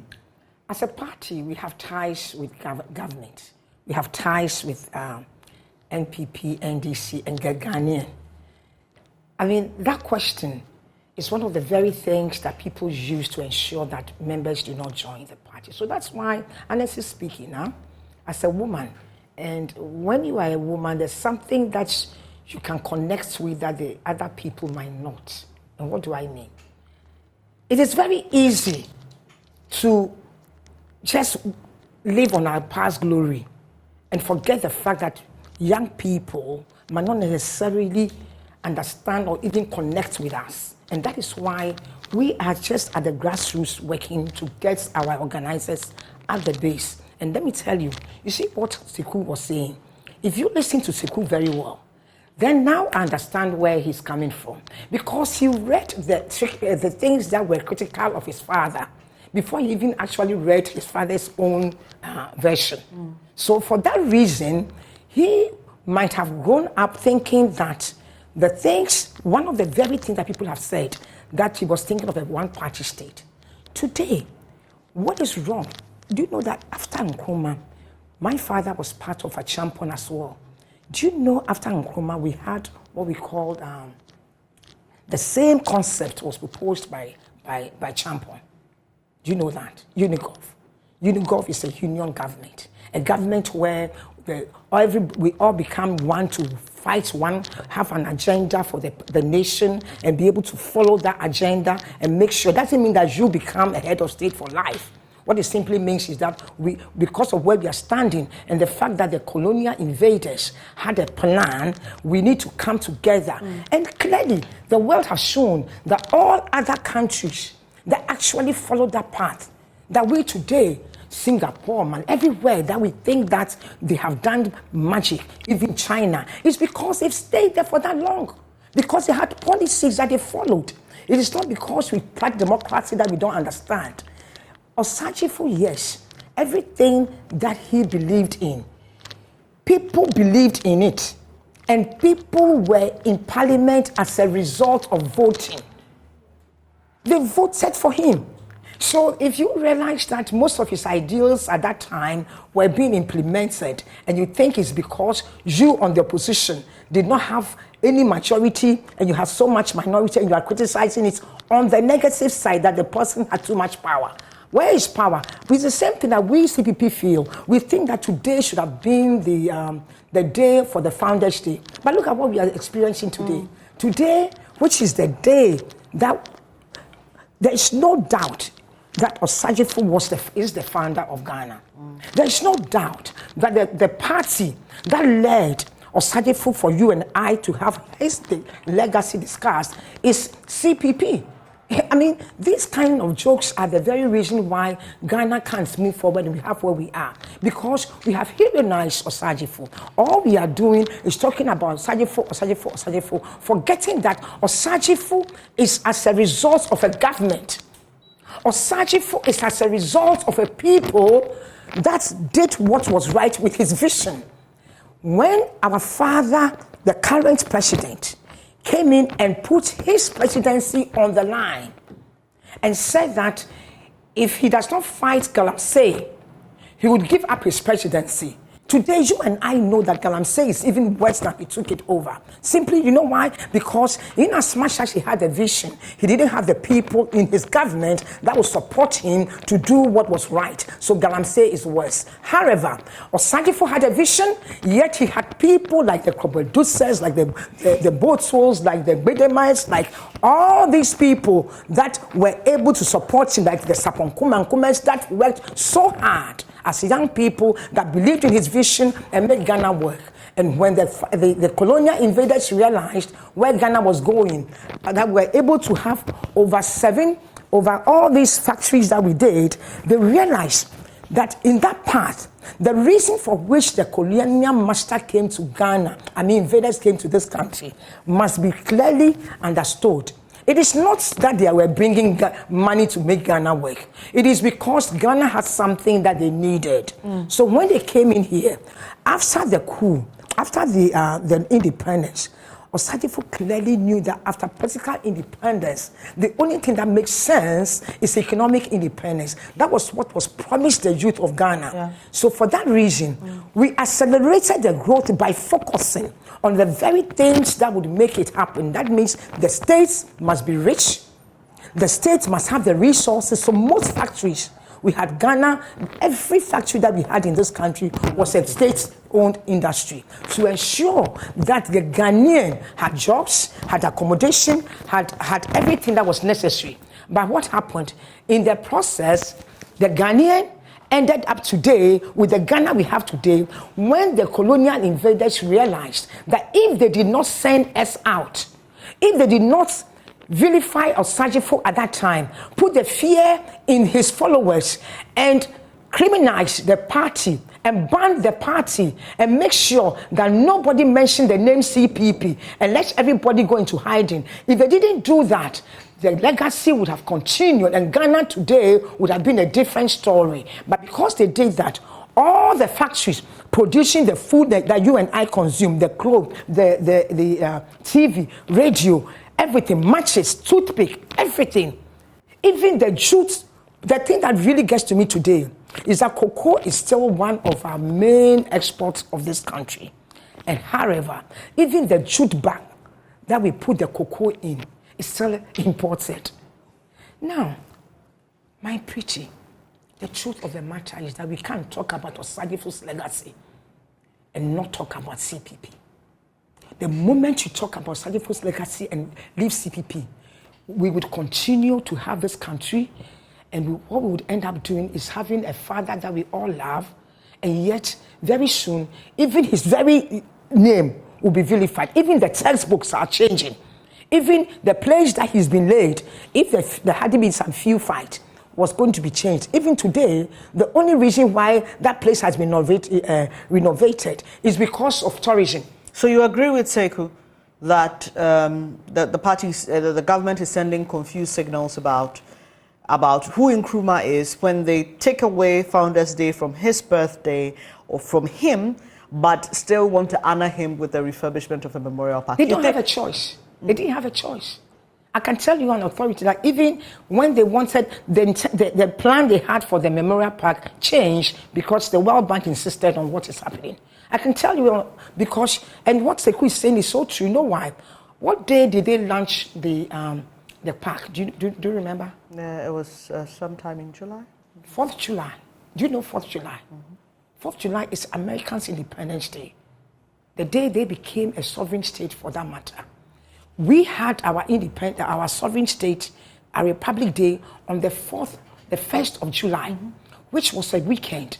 And within that weekend, they could have done it that weekend. But they did it 3-4 days after. 3 days after. Could it have been just mere coincidence? Because we're told that they were hard pressed for time to even meet the timeline, and the government had insisted that they try and meet the timeline. And you really believe coincidence in that matter? When a whole nation, when you are running a nation, you work with such coincidence? When your own republic, you are a sovereign state because somebody fought for you become a republic, a state that gave you that sovereignty. And on the day that you abolish there is no public holiday in Ghana anymore. 1st July has been abolished. It's now a commemorative day. We don't celebrate 1st July. You understand? And then on the 1st July, you leave 1st July, now you come and honor a man who brought the 1st July that you are benefiting from, that you call yourself a president. And you tell me that it's because 2 days interval that you were pressed for time. You know something? Here is the truth. Osagyefo is an ideology. Osagyefo has become more than a human being that is dead. That is why we say that he never dies. And that is why there's a statement that he says even after his death, the torch that he has lit will never die. And that he's asking us, all of us to continue. Today, you and I are discussing him because when you talk about the African personality, what he embodies, he brought us to remind us of our capabilities, of who we are as human beings, that you and I as a Ghanaian have been brought into this world endowed with a certain attribute that makes us capable of governing ourselves. You were given birth by your mother. I have given birth to my children here in Ghana. And we are supposed to give them the best thing. It means access to education, quality education, access to food, and access to accommodation, and access to quality life, and access to be able to live freely in this country, move to US, move anywhere, and come back with confidence as you, an African personality. And that is what is embodied in Osagyefo Dr. Kwame Nkrumah. Is the CPP waiting for that person who would probably do the magic for you, bring back the... I know you said you've been working at the grassroots level to try and mobilize the numbers, but we all admit that this man was a man of charisma. Look, you read his books, you read his speeches, and you know that this man had foresight. What we are going through today, he even spoke about. It was as if he's a prophet. I mean, I didn't want to sound religious this morning, but it was as if he had a sense of what was going to happen. And to be honest, you don't get that in everybody. Is the CPP looking for that person? Are you on a search for someone with his charisma and ideals? This is what the CPP believes, and this is what I believe. That you, as you sit here, right, you have what Osagyefo has. Every Ghanaian youth, especially the youth of this country, has what Osagyefo has. The difference, though, is that we need to ignite that in us and continue to live and do what must be done. Osagyefo today is being remembered. I'm sure there are several Osagyefos out there in this country. But the truth is that he got the opportunity because the youth of the country at that time joined force with him to make it happen. They joined force with him to fight him. They joined force with him to fight with him when he was at Bukom, when he was at the Usher Fort. It was the Bukom boys. It was the market women. It was the young boys and girls who we call veranda boys who actually went and fought for him. And when they realized, the colonial invaders realized that there was so much power behind him, they left him. You today, if you have opportunity, I'm sure there's so many things you can do.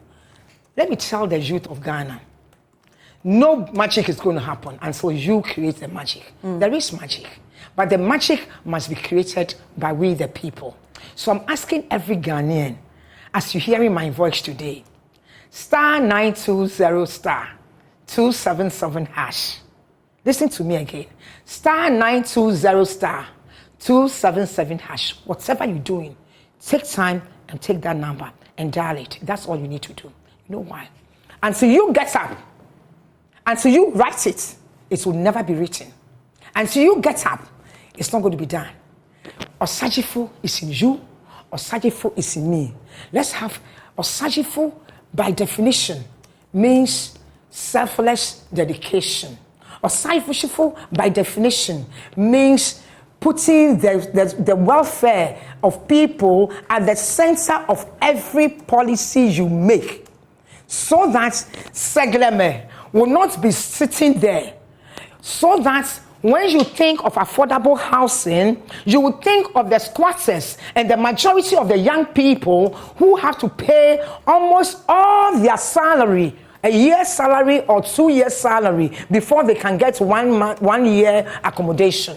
That is what Osagyefo is about. So there's not going to be any magic. If you, the youth of this country, do not get up and join the CPP with the spirit that is in you, the Osagyefo spirit, and let's go get these people from that place. We can go and occupy that Jubilee House. You need to go and be in that Jubilee House to be able to make the difference, because you must use the resources of the people to affect the lives of the people. Right.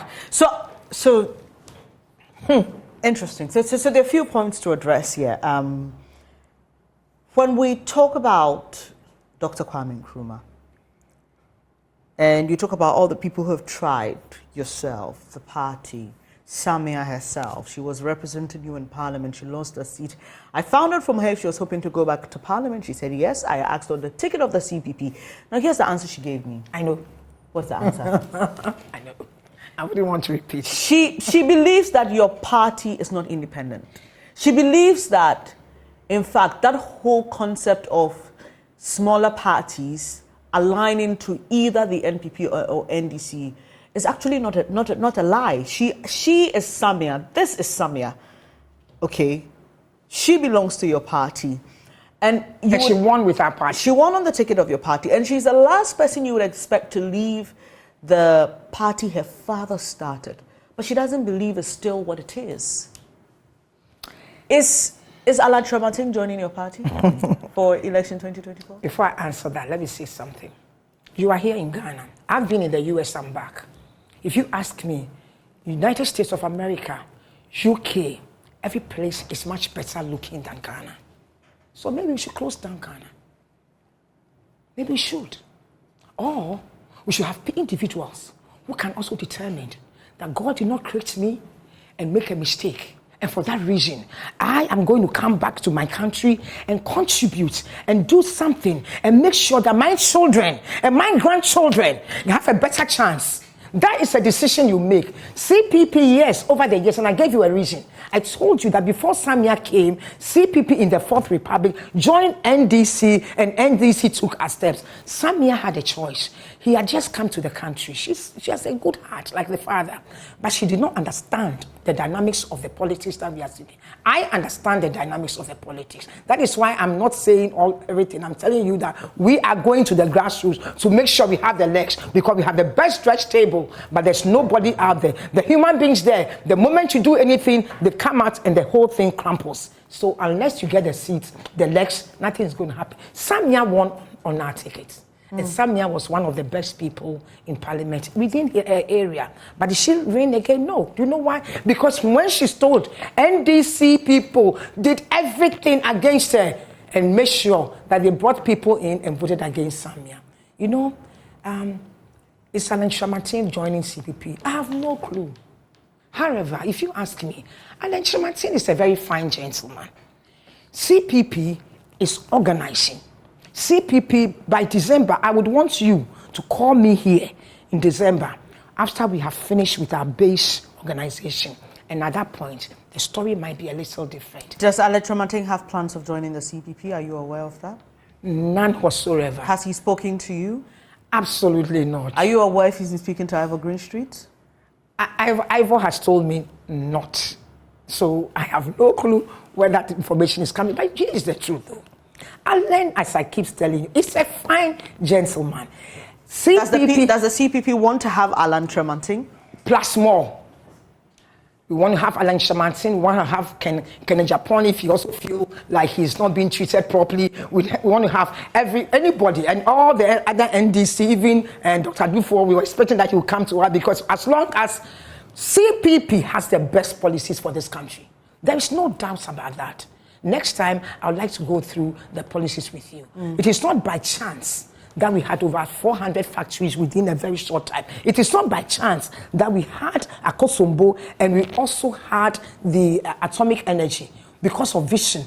Atomic energy was going to be nuclear power, so that today the industrialization would have been able to establish. It is not by chance that we had the agricultural process where we just didn't focus on agriculture, but we also focused on the process of selling. You know that currently, when the minister wanted to make sure that to establish the fact that food was in abundance, he brought food to the ministry to sell at the Ministry of Agriculture.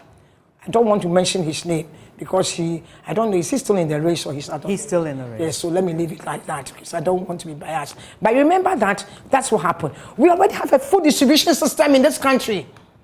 There was already a food and processing distribution system. We had all the gig factories that were processing food. NPP has the policy called, what do you call it? Free trade, no, not just a free trade, private sector being the engine of growth. It sounds brilliant on paper, okay? Because when you work everywhere, everybody is in some kind of trading. But private sector, if you need to do something, your parents are poor and they can't help you, and they are living on borrowed money, would you be able to get the money to even go to the university? Would you be able to set up the business you want to set up? So the country itself must have some wealth like China and other places that we see, so that our private sector can work. So when they did the 1D, 1F, I'm telling them today why it seemed to have failed and owned by the Chinese and other companies is because Ghana itself is on borrowed money. Ghana does not have money to give its own citizens to be able to support them to own the factories. So if you open your doors to free trade, liberal trading, and you think you are being liberal and you are asking everybody to come in because you are a neoliberal policy, we believe that the state itself must have some role. That means that our gold, our oil must be properly negotiated so that we have a higher percentage of it. We must own at least 60% more of our own gold. We must own 60% more of our oil. Otherwise, we leave it there. We must leave it there to rot because it only gets better anyway. So what we have today, my dear, is a country that has no direction. It's a country with visionless leadership. Finally, we've got just about a minute to go, but finally, what is the CPP doing to preserve the legacy of Dr. Kwame Nkrumah? And I'm saying this because you see you're reaching to the grassroots, the young people, the youth, but how practically are you keeping his legacies? We've just spoken about his ideas which transcend his generation. How are you hoping to keep that alive? We are hoping two things. We are hoping, first of all, to keep it alive by taking over power. Okay. And that is why, for me, because there's nothing else. We are not a fraternity just to have Osagyefo celebrated every year. Osagyefo will not be happy in his grave until the day Ghana becomes the vision. The Ghana of today is the Ghana of the colonial invaders' vision, where we focus and deal and buy everything foreign and do not produce anything local. We cannot make it. Our dollar will not work. We'll be going to IMF. It's a simple thing. Today, as I'm talking to you, we are going to Nkrofo. When we get in Nkrofo, we are hoping that at least 1 million people would be going to Nkrofo every year for pilgrimage. That is the legacy, the things that CPP is looking at. So that if we are not celebrating him as a founder, we will see the effects of his legacy by going to Nkrofo. Nkrofo's hotel should be full. Every hotel around that vicinity should always be full. You and your children should desire that one place that you must go before you become an adult is that you must go and see where Osagyefo was born and where Osagyefo died. He's the only person who was born and died, buried in the same place that he was born, the same place that he was giving birth to. That's the same place that he was buried. Until he was brought back to Accra. I mean, yes, but that's where I'm sure. I don't know whether they brought the fish and left the body. They don't even know what was brought here. But at least that's where it is today. Yeah. So the truth here is this: the legacy of Osagyefo is for Ghana to work. It's for you to believe in yourself. It's for you to be able to have the African personality. It's for you to be a capable person. And when you talk about capability, it means affordable housing, not segleme, not the confusion. It means that being able to have quality education. It means that, oh my God, it means that not our young people running down a street in the scorching sun, having to walk to Libya, now they can't go there, going into capsizing boats and dying. That is not the vision of Osagyefo. And that was not the vision of... The CPP gaining power is how to continue his legacy. There is nothing else for CPP today but for us to gain power. I appreciate your time. And I'll touch base with you again in December when you're ready to share with us how you've been able to mobilize. You will see it. All right. Thank you. That's Nana Frimpomaa. She's chairperson of the Convention's People's Party, the Osagyefo Dr. Kwame Nkrumah's party. And if you know the history of Ghana very well, you know much about that party and how it was formed and all the things they had to suffer after Osagyefo was overthrown. It's our way of, having a conversation about who the man was and how his legacy can be kept alive as we commemorate his birthday today. You're watching the AM show. Coming up shortly is an exclusive interview with Professor Johnson Nyako Bwampong. Do stay.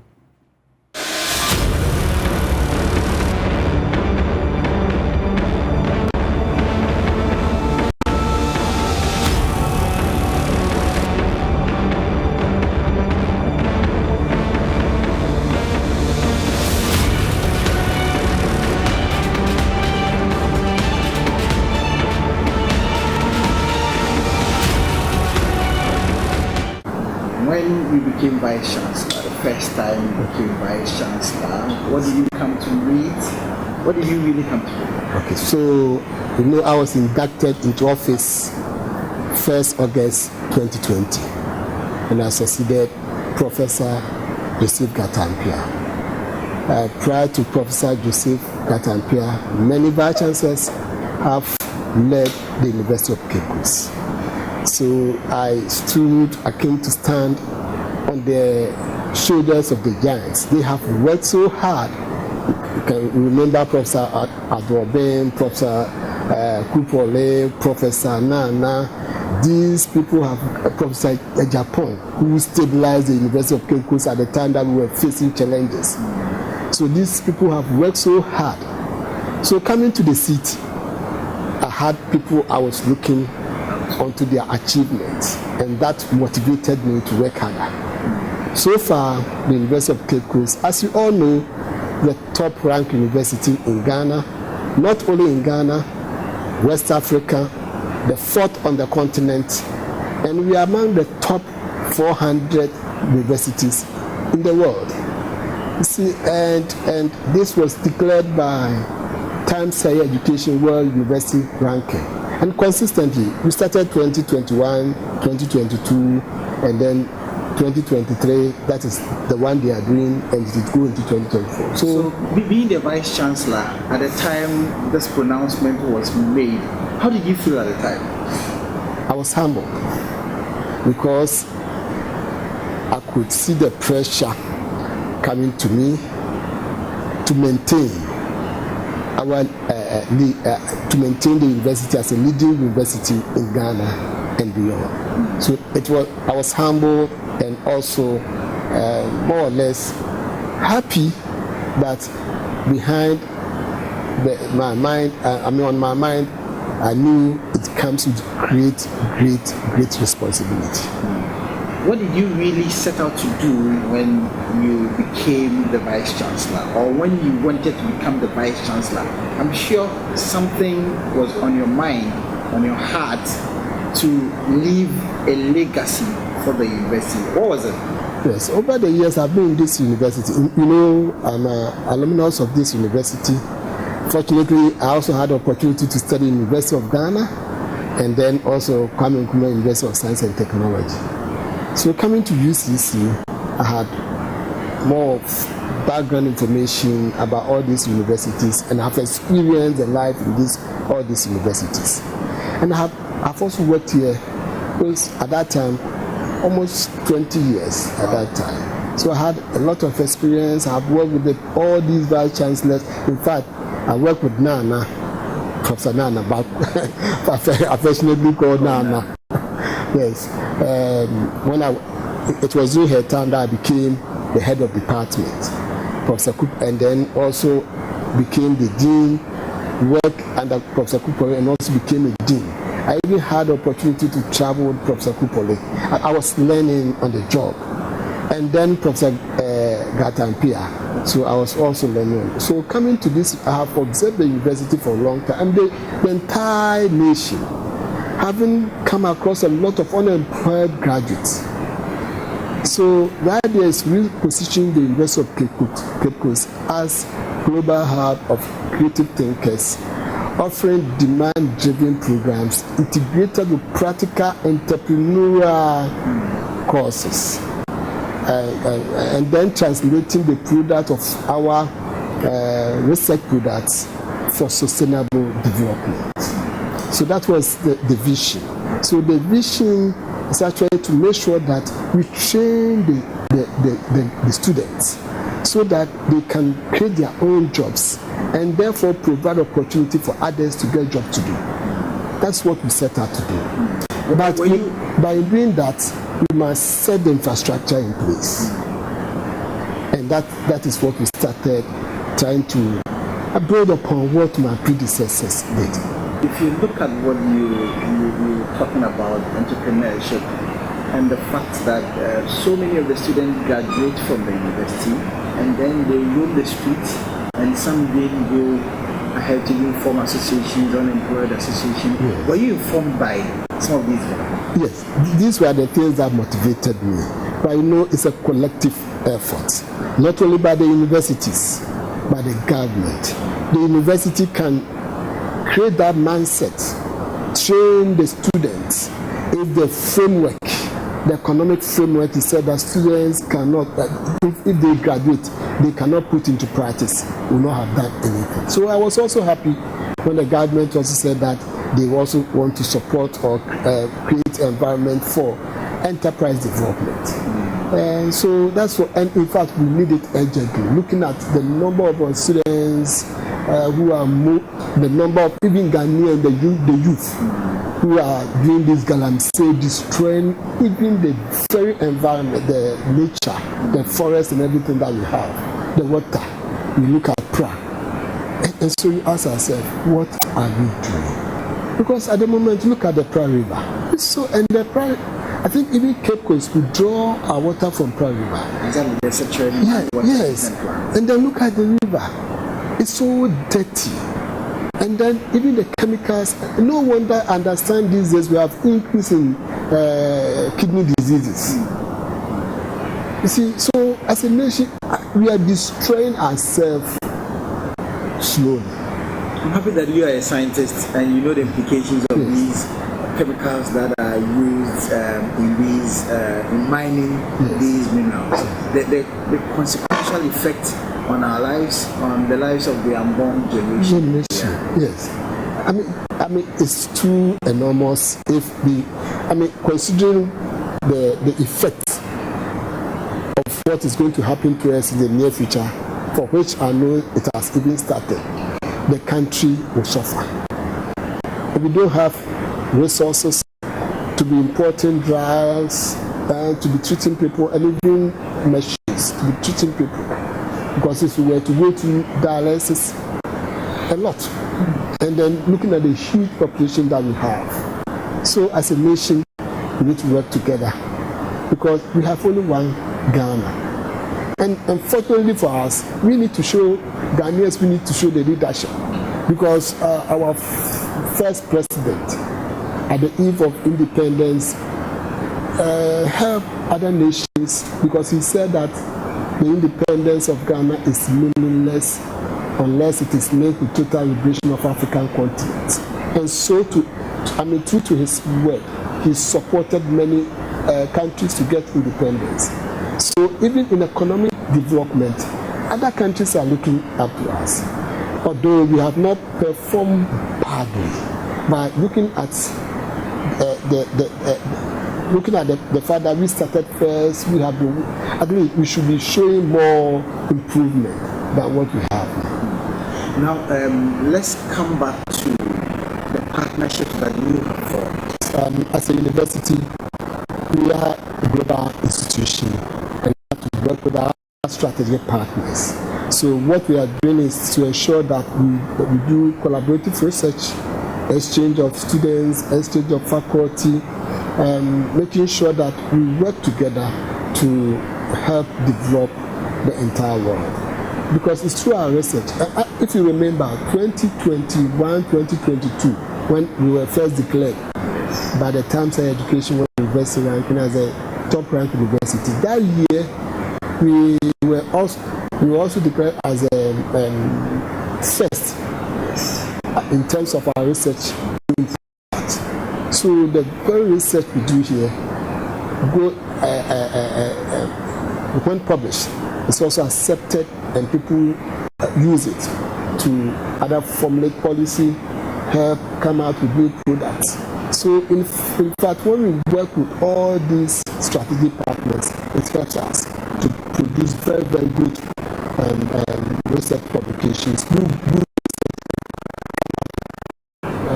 good research publications.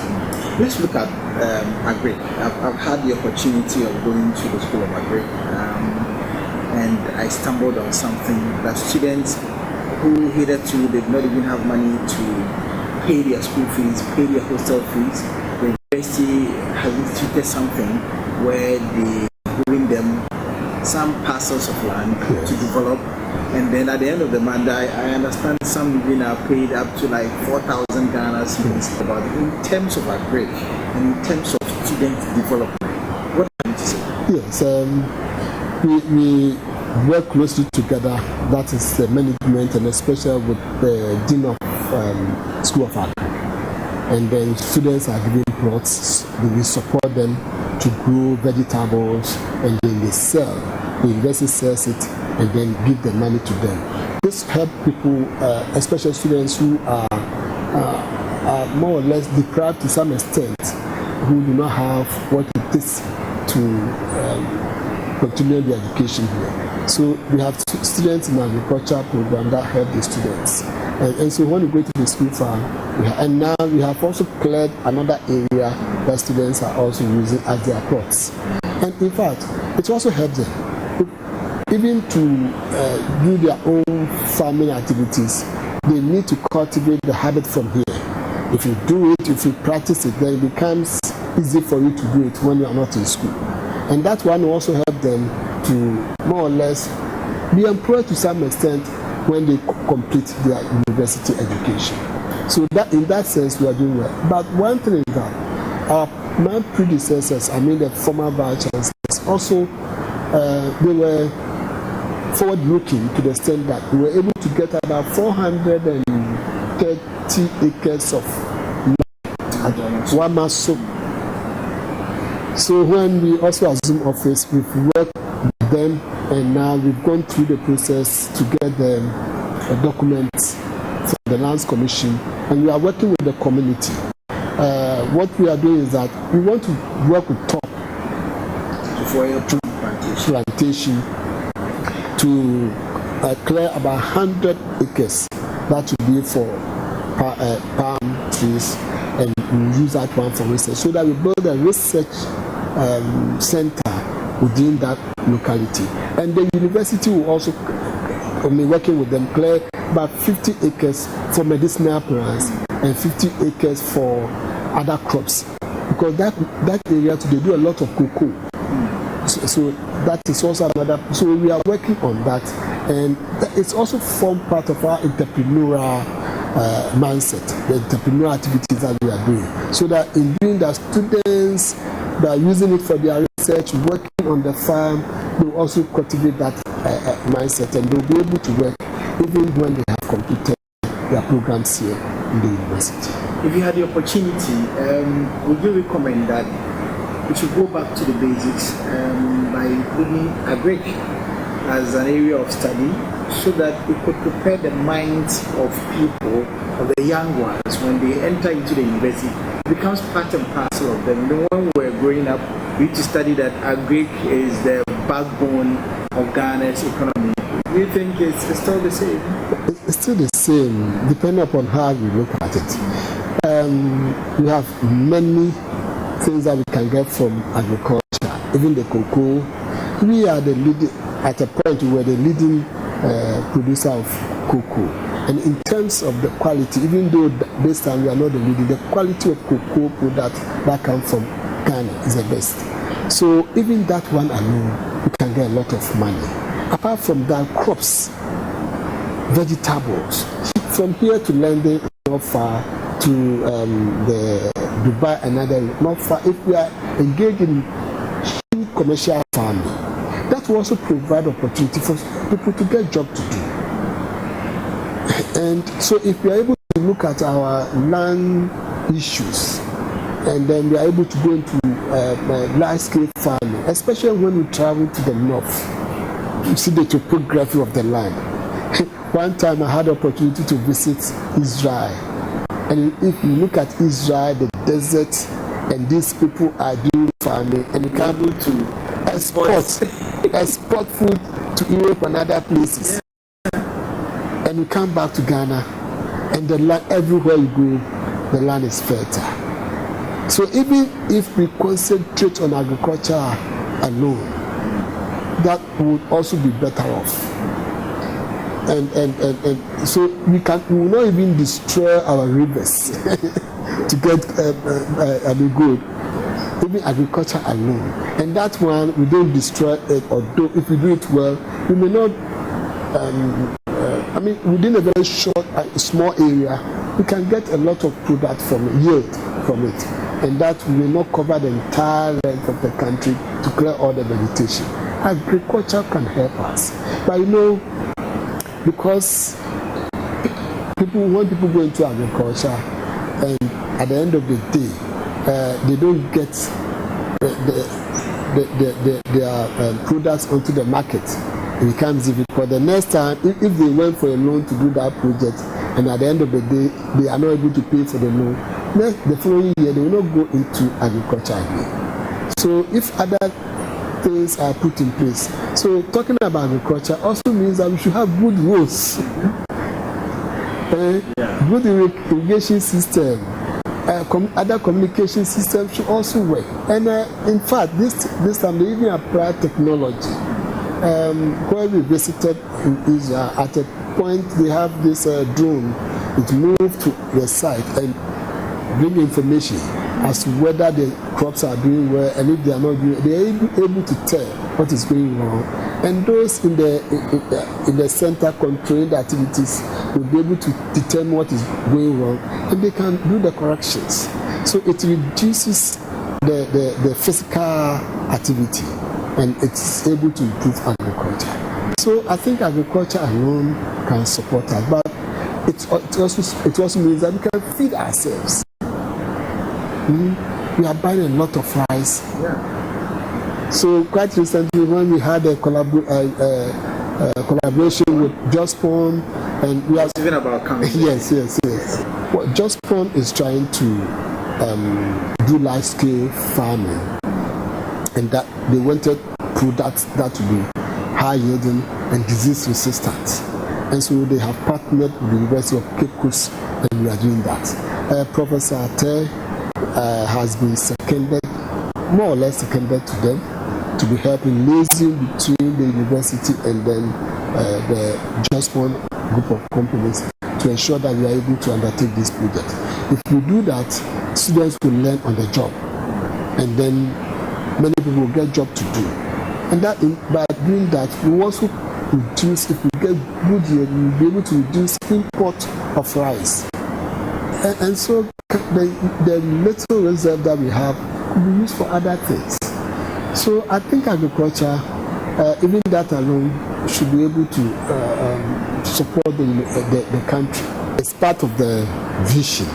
And so we knew at the time that I was coming here, I knew that the School of Business had an incubation center, but to make it university-wide, we have added other things to it, and we have created a design thinking and innovation hub, and we have a director in charge of that, making sure that we also have university-wide entrepreneurial courses being undertaken, and then all students from all other areas come here. You can get somebody from doing sociology, get somebody doing maybe optometry, somebody doing education.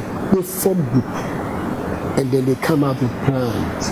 Then they help the students to actually come up with viable business plan and nurture them to get a business ongoing. That's what they're doing. And so they participate in most of these competitions going on. And almost all the competitions that we participate, we win. We win. So some years to come, if we see a lot of the graduates roaming the street of Ghana, the likelihood of not seeing product from the University of Cape Coast will be minimal. Well, it will be yes or no. Yes or no, because they could be given the knowledge, the skill set and everything. If the framework, the economic framework is said that they cannot put it into practice, it becomes very difficult for them. And then let me cite this example. At the time that I was schooling in the secondary school time, those days we have to work and support ourselves. I had a big tomatoes farm. I harvested about 5 boxes. I brought it home, nobody to buy. And then the person who even wanted to buy it at that time wanted to take about 3 of them free and buy 2. But the thing is that if you put it down, they all be destroyed. So eventually she she took them away. And the next time, I did not go into farming. Especially with the perishable fruits or food start. So that is the issue. Even when they complete and they even struggle to settle, and at the end of the day they are not able to make it, they will not continue. And that is why I said much of it depends on the economic structures put in place. On the other hand, if they don't also get the skills at all, it means that they cannot go into entrepreneurship. But on our part, we do our best to make sure that we teach them, we do the practical training, everything. So government, and not only government, for me, I feel that government of everybody. So we should all work together to provide good economic framework for our students also to get themselves well established when they get out of school. Let's look at accommodation facilities, hostels and the others. The more you make the university attractive, then the more numbers you get. What about accommodation? What structures have you put in place to ensure that large number of your students are accommodated on campus or maybe around the peripheries of it? Yes. You all know that education is shared responsibility. The university itself, the government, and then people, the private people. Fortunately, the government has set the university up, gave us a big tract of land. We are having difficulties with encroachment, but we have huge tract of land that we are asking private people to support us, put up accommodation for the students. Over the years, people come, they do the presentation, we sign MOUs with them, but they don't come back. Why don't they come back? Well, I think it's about capital. Normally, they don't have the money. When we have signed the MOU with them, then they use the MOU to secure financial resources to put up the but I'm sure they have not been successful. But the university, through the superannuation scheme, is trying to put something. We have done one before, and this time we are working how to put another big hostel facility for our students. That's another area. We are also trying to improve the existing ones. And then other people are also putting up hostels within the community. But they should make sure that they do not encroach on our lands, because it's important. Because I was a student here in the 80s. We were not as many as we are now. Currently, we have almost 25,000 students on campus, regular students. And we could not even admit the students who applied to the university for admission especially because at that time we linked admission to accommodation. And so we were unable to admit more students. So there's that potential for the university to grow. And as the population of Ghana is growing, then the university, the student population is also growing. So therefore, we must also prepare to receive the students, give them the training they need, so that they can contribute meaningfully towards the development of our country. Let's look at the issue of security on campus as well. Yes. Once the students are here, we expect that they will be put in place to ensure that. I know that it's very difficult, because I was also a student here. Very difficult, people that stay outside the precinct of the university, but the communities surrounding the university have become more or less like the university itself. Yes. How do we protect these students? Very often you say that this person has been robbed, this person has done this and all of that. What do we do about it? Okay, so I cannot tell you all the details because of the security sensitive nature of the program. So, but we work together with the community. I remember some of the people from the community volunteered to support us in the night as watchdog units, so that And when the students study and they are going back to their hostels, they protect them. So we are working closely with the community. We also have security on campus, and the IGP through the regional commander, they have also been supporting us. And then in the university itself, the campus itself, we have also increased the lighting system. So everywhere that we pass, and we have been reading places that will be hideouts for criminals. And areas that we knew at that time that people were hiding there, we've cleared all that area. So now it's more or less reduced the criminal activities of some of the people, more or less the activities are reduced. They do not I know that some of them might come from the communities around, but others also come from outside. And sometimes some of the students themselves. Yes. So these are the challenges that we have. So technologically, that's why I say I can't say everything. We are monitoring technologically and working with the security people. We are able to sometimes prevent some of these activities when we get the intelligence. Let's come back to research. How do we sustain the things that you have made as a university? And now, Times Higher Education, 2021, 2022. Are we seeking, because other universities are also looking at the University of Cape Coast.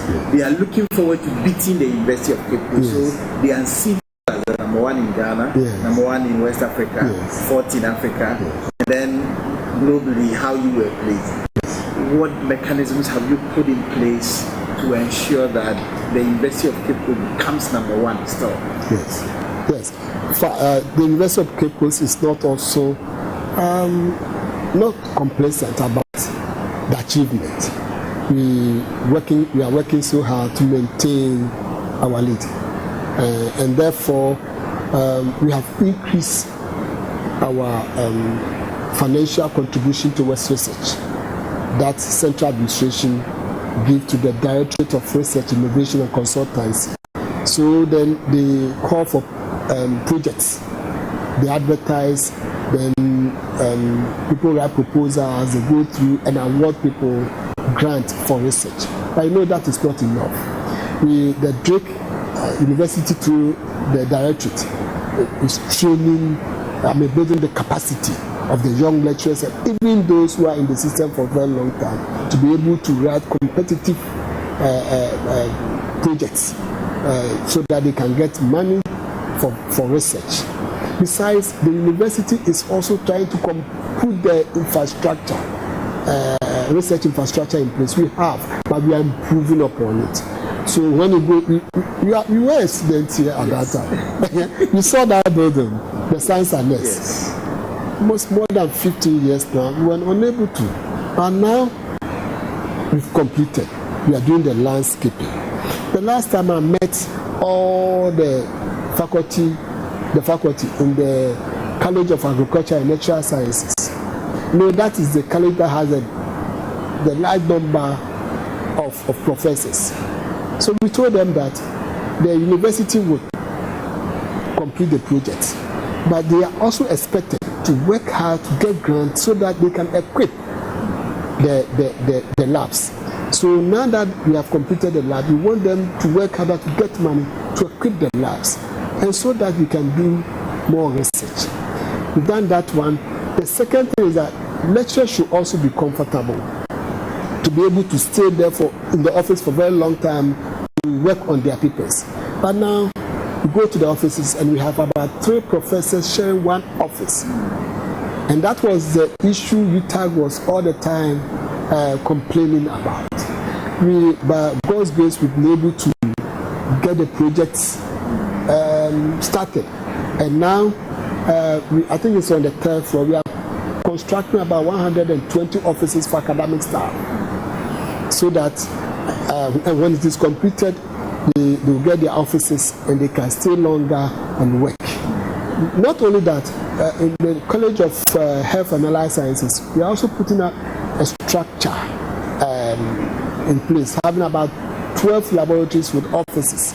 I hope we've gone to Kakumdo area. Yes. And we have placed it far away from the School of Medical Sciences, so that enclave will provide a place for future teaching hospital, so that the university will also get teaching hospital to support what we already have. So these are some of the things we are doing. So providing research infrastructure, also improving upon the ICT infrastructure, so that people can do more research. We are providing them with money. We are building their capacity, and I think by so doing, we'll be able to maintain our lead as the top-ranked university in Ghana. As we speak, the people from the University of Ghana, Ken University, they are all watching you, what you are saying. So they are also picking a word or two from it, and all that they are seeking to do is to unseat you as Ghana's number one, yes, and on the African continent as well. What are you telling them? I think the University of Ghana is happy for us because they help us. Nurtured us to become autonomous university. So if your child is doing well, you should be happy, not to take him out of the place. No, they are happy for us. Nonetheless, they are working hard, and we are also working hard. I mean, it is also a healthy competition, so that every university is working hard to be able to become the leading institution in the country. And I think by doing that, with all the support from the government and from the people of Ghana, I think we'll be able to help develop the country. Yes. In all these areas of research, one remains critical about the impact it has on society, communities, and all of that. I'm happy that you mentioned that in the first edition that you won, you were first for global impact. Yes. In terms of the communities that surround the university and other places as well, how are the researches that we have done and continue to do, how are they impacting on them? Okay, so let me use one example. We have Africa Center of Excellence for Coastal Resilience, and they are building a structure. I have not even mentioned that one near the beach. It's part of the university lab. We've been giving training to the people, alternative livelihood. It was through their research that we came out with a policy to leave certain period of time during the time the fishes in the sea. Oh, the close season. Yes, it is during their research, and we do engagement with the Ministry of Fishes and Aquaculture Development, and so we are doing a lot. And they work along the coast. At the moment, they are even working at Kita, along that, and then training many people. We even have scholarship for people to come and do further programs. And now they are in Gambia and Liberia, trying to help them develop their fisheries department in the respective universities. So that is one example. If you talk about the community-based experience service that the College of Health and Allied Sciences, they do, especially School of Medical Sciences, School of Nursing, School of Pharmacy. No one that they go to Asinkushia and other Ajuboy, they do all that. It's through their research. They do that research and also educate the people what is happening. So that, and if you talk about education, you cannot leave the University of Cape Coast out. All these programs that we are free, high, senior, that's a free high, sorry, free senior high education. That is also is the support of the University of Cape Coast, training the teachers, making sure that we equip them, and now everywhere you go, you get a product from the University of Cape Coast, especially in the Ministry of Education, or may I say the education sector. Okay. So finally, let's look at infrastructure in general, and then the greenery space that you have on campus. I had the opportunity to go to the University of Ghana. I saw how green it is. How do we? I've also been here. I've stayed here for a number of years. how are we maintaining the green environment we do have to make the university very attractive to the people that come, environmentally friendly university? So I'm sure you can attest to the development that has gone on over the short space of time that we've been in affairs of the university. We are personally involved planting trees, planting flowers, doing the landscaping, and so all areas hitherto not covered by trees, we are clearing and planting more trees. Every year we do it together with the national tree planting exercise, the forestry people. So we do that to enhance the green nature of our campus. But in terms of recover, I would say the University of Cape Coast is on top. Oh, so should we rank the university will rank higher than the other universities? I'm not mentioning the university. Yes. In terms of recover. So what would you say has been your personal achievement as the VC of this university? I wouldn't say my achievement. But the achievement of the university. Because the university that you superintend. As a servant.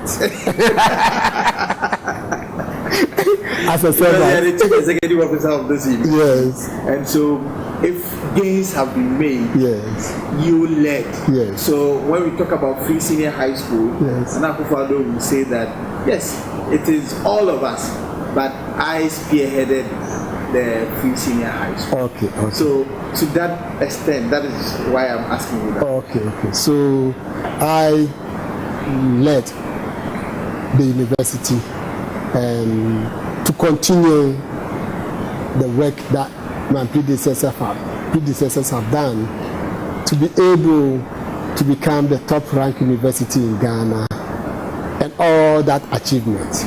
And when we come to campus, we will also see that we have also improved the infrastructure on campus. Not only that, we have also revised all our curricula, infusing into the curricula the 21st century skills. And now we are even among the, we have even been accepted as a research institution, comprehensive university, with a member of the African Research Universities Alliance. We've been accepted as a research university. And apart from that, there are many competitions that we have won, to the extent that the basic school, the spelling bee, the students are even doing well over there. So there are a lot of things that have happened. And above all, the fact that we live in peace and unity. I wouldn't say that it is my achievement, that with the support of God, we are marching on. And that will be the achievement of the University of Cape Coast. That in spite of the challenges that we are having, we are together and we are working together to ensure that we put the university up there. May I take this opportunity to congratulate you. Your term ended, but now you have been appointed again to run for a second term. So congratulations. Yes, thank you. Thank you. I mean, what does this mean to you? The Bible says in Matthew, I cannot tell the exact, I think Matthew 25, to whom much is given, much is expected. My first tenure should have been 4 years, and that will end in 31st July 2024. But you know, the university, to even appoint a new vice chancellor, you need about 6 months period to do the search and all that. So the university went through the process to renew my appointment for further 2 years. And it is within the mandate of the status that you can be appointed for 4 years first term, and then second term up to 3 years. but I cannot do 3 years because of age, and that is why I was given 2 years instead of 3. And I'm also humbled by this turn of events, because it means that I need to do more. It means that the people have seen in me leadership, leadership, strong leadership and growth. So I'm compelled to continue to ensure that I leave the scene at the time that the university has been up there, so that others will come to continue. But all that I'm saying is that it is not the work of one person.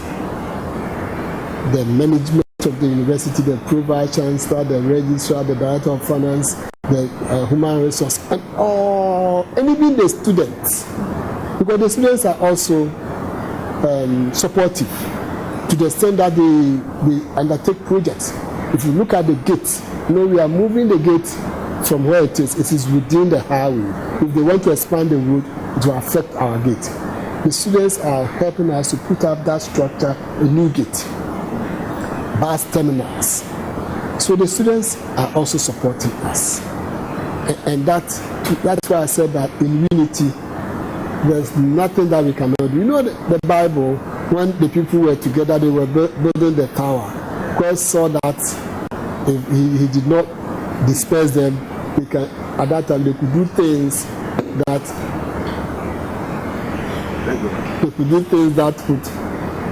may not be in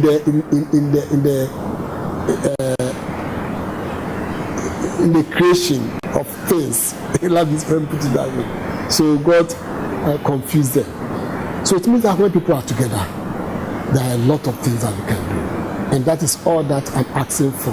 That going ahead, let us, all of us, when I talk about working together, I mean the university itself, the workers, the students, the community, other stakeholders, the government, and even our strategic partners outside Ghana. What do you plan to leave as your legacy, apart from the first term that you... What are your plans? My plan is also to maintain the University of Cape Coast as a leading university in Ghana and all that achievement that we have done. You don't want to fall off the cliff as far as the rankings? Yes, the rankings. So that is all. And apart from that, to improve the infrastructure, to make sure that we become more student-centered.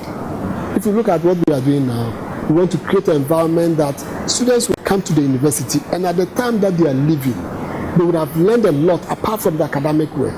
They would have learned a lot that would form part of their life. And I'm so passionate about the environment.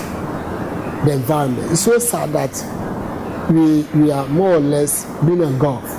So for the next year, our budget will concentrate more on maintaining University of Cape Coast as the cleanest university in Ghana. Cleanest and greenest university. And we have started, we'll continue. And so that, and be more student-centered. Create the environment so that students can stay, they'll be happy, learn a lot of things. And by the time they leave the university would have gone through them.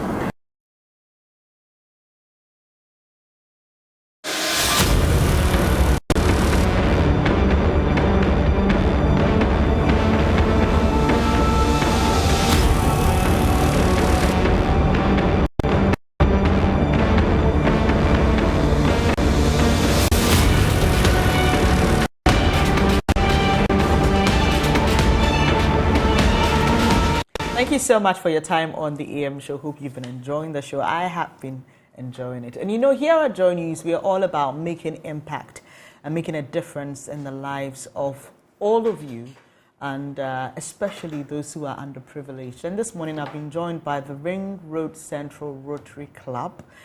And they're doing something really special, and it's focused on children. I'm the baby doctor, right? So everything about children excites me. And this morning I've been joined by Juanita Esiedu. She's the project director. So you stay with us. You'll be learning more about that project. And I've also been joined by Kojo Kram. He is president, Rotary Club of Accra, Ring Road Central. Good morning to you. Thank you so much for joining us. Good morning, and good morning to our viewers. All right. So we hear a lot about Rotary Club. What exactly do you do? We're a service organization, and we reach out into the community, and wherever we see a need, we try to step in to intervene and make things better for people. How long have you been doing this? How long have you been in this? Our club is 37 years old. But okay, Rotary, so there are different clubs of Rotary. Okay, yes, Rotary International. Okay. Rotary International was formed in Chicago in 1905. Okay. So that's how long Rotary has been. But Rotary has been in Ghana for a little over 50 years. Okay, but this particular... And our club, the Ring Road Central, Rotary Club of Accra, Ring Road Central, is about 37 years old. All right. So on the 23rd, which is this Saturday, right, Juanita, you're doing something interesting. Yeah. You're walking, but you call it Walk for a Child. Tell us about it. Okay. Every year we do Walk for a Child. We raise, it's a fundraising walk for various projects, but this particular year we are working for, to go and complete our Brikuso project. It's a clinic we are constructing for Brikusu. Okay. The community of Brekusu up the mountain. Yeah. Why did you settle on Brekusu? Okay. 2 years ago, our president then, VP Charles Ochre, his main project was to renovate a chip compound and then we selected a few chip compounds. We went to this particular Brekusu chip compound, and if I can have the pictures. Sure. And we'll be showing you those pictures shortly, the before and the after, so that you get a fair idea of what it was before and what the Rotary Club Accra Ring Road Central is trying to do. So that is what she saw. Yeah. Right. So this particular room is a ward, same as the records room. That's where they keep their files. So this room has only 2 beds. So this is the male ward. And this is where sick people were being catered for? Yeah. This is the clinic. Wow. And this small entrance you see here is the only source of air into the clinic. They don't have an air conditioner or any fan. So from morning till the time they close, it has to be open throughout. It has to be open throughout, and by 9 or 10, maximum by 11 o'clock, you see the nurses with some dirty dust. Yeah. Because the road is the very... windows even look really bad. Yeah. The nets, yeah. So we realized that this wasn't something we could renovate. Yeah. We decided to build an entirely new facility for them. Oh, wow. And that is what we're doing. And, okay. And how far gone are you in that project? That is that's wow. We've roofed it. We've done plastering. First, what we call first fixes for electrical and plumbing works. So we're now pushing to get into the finishing and equipping it.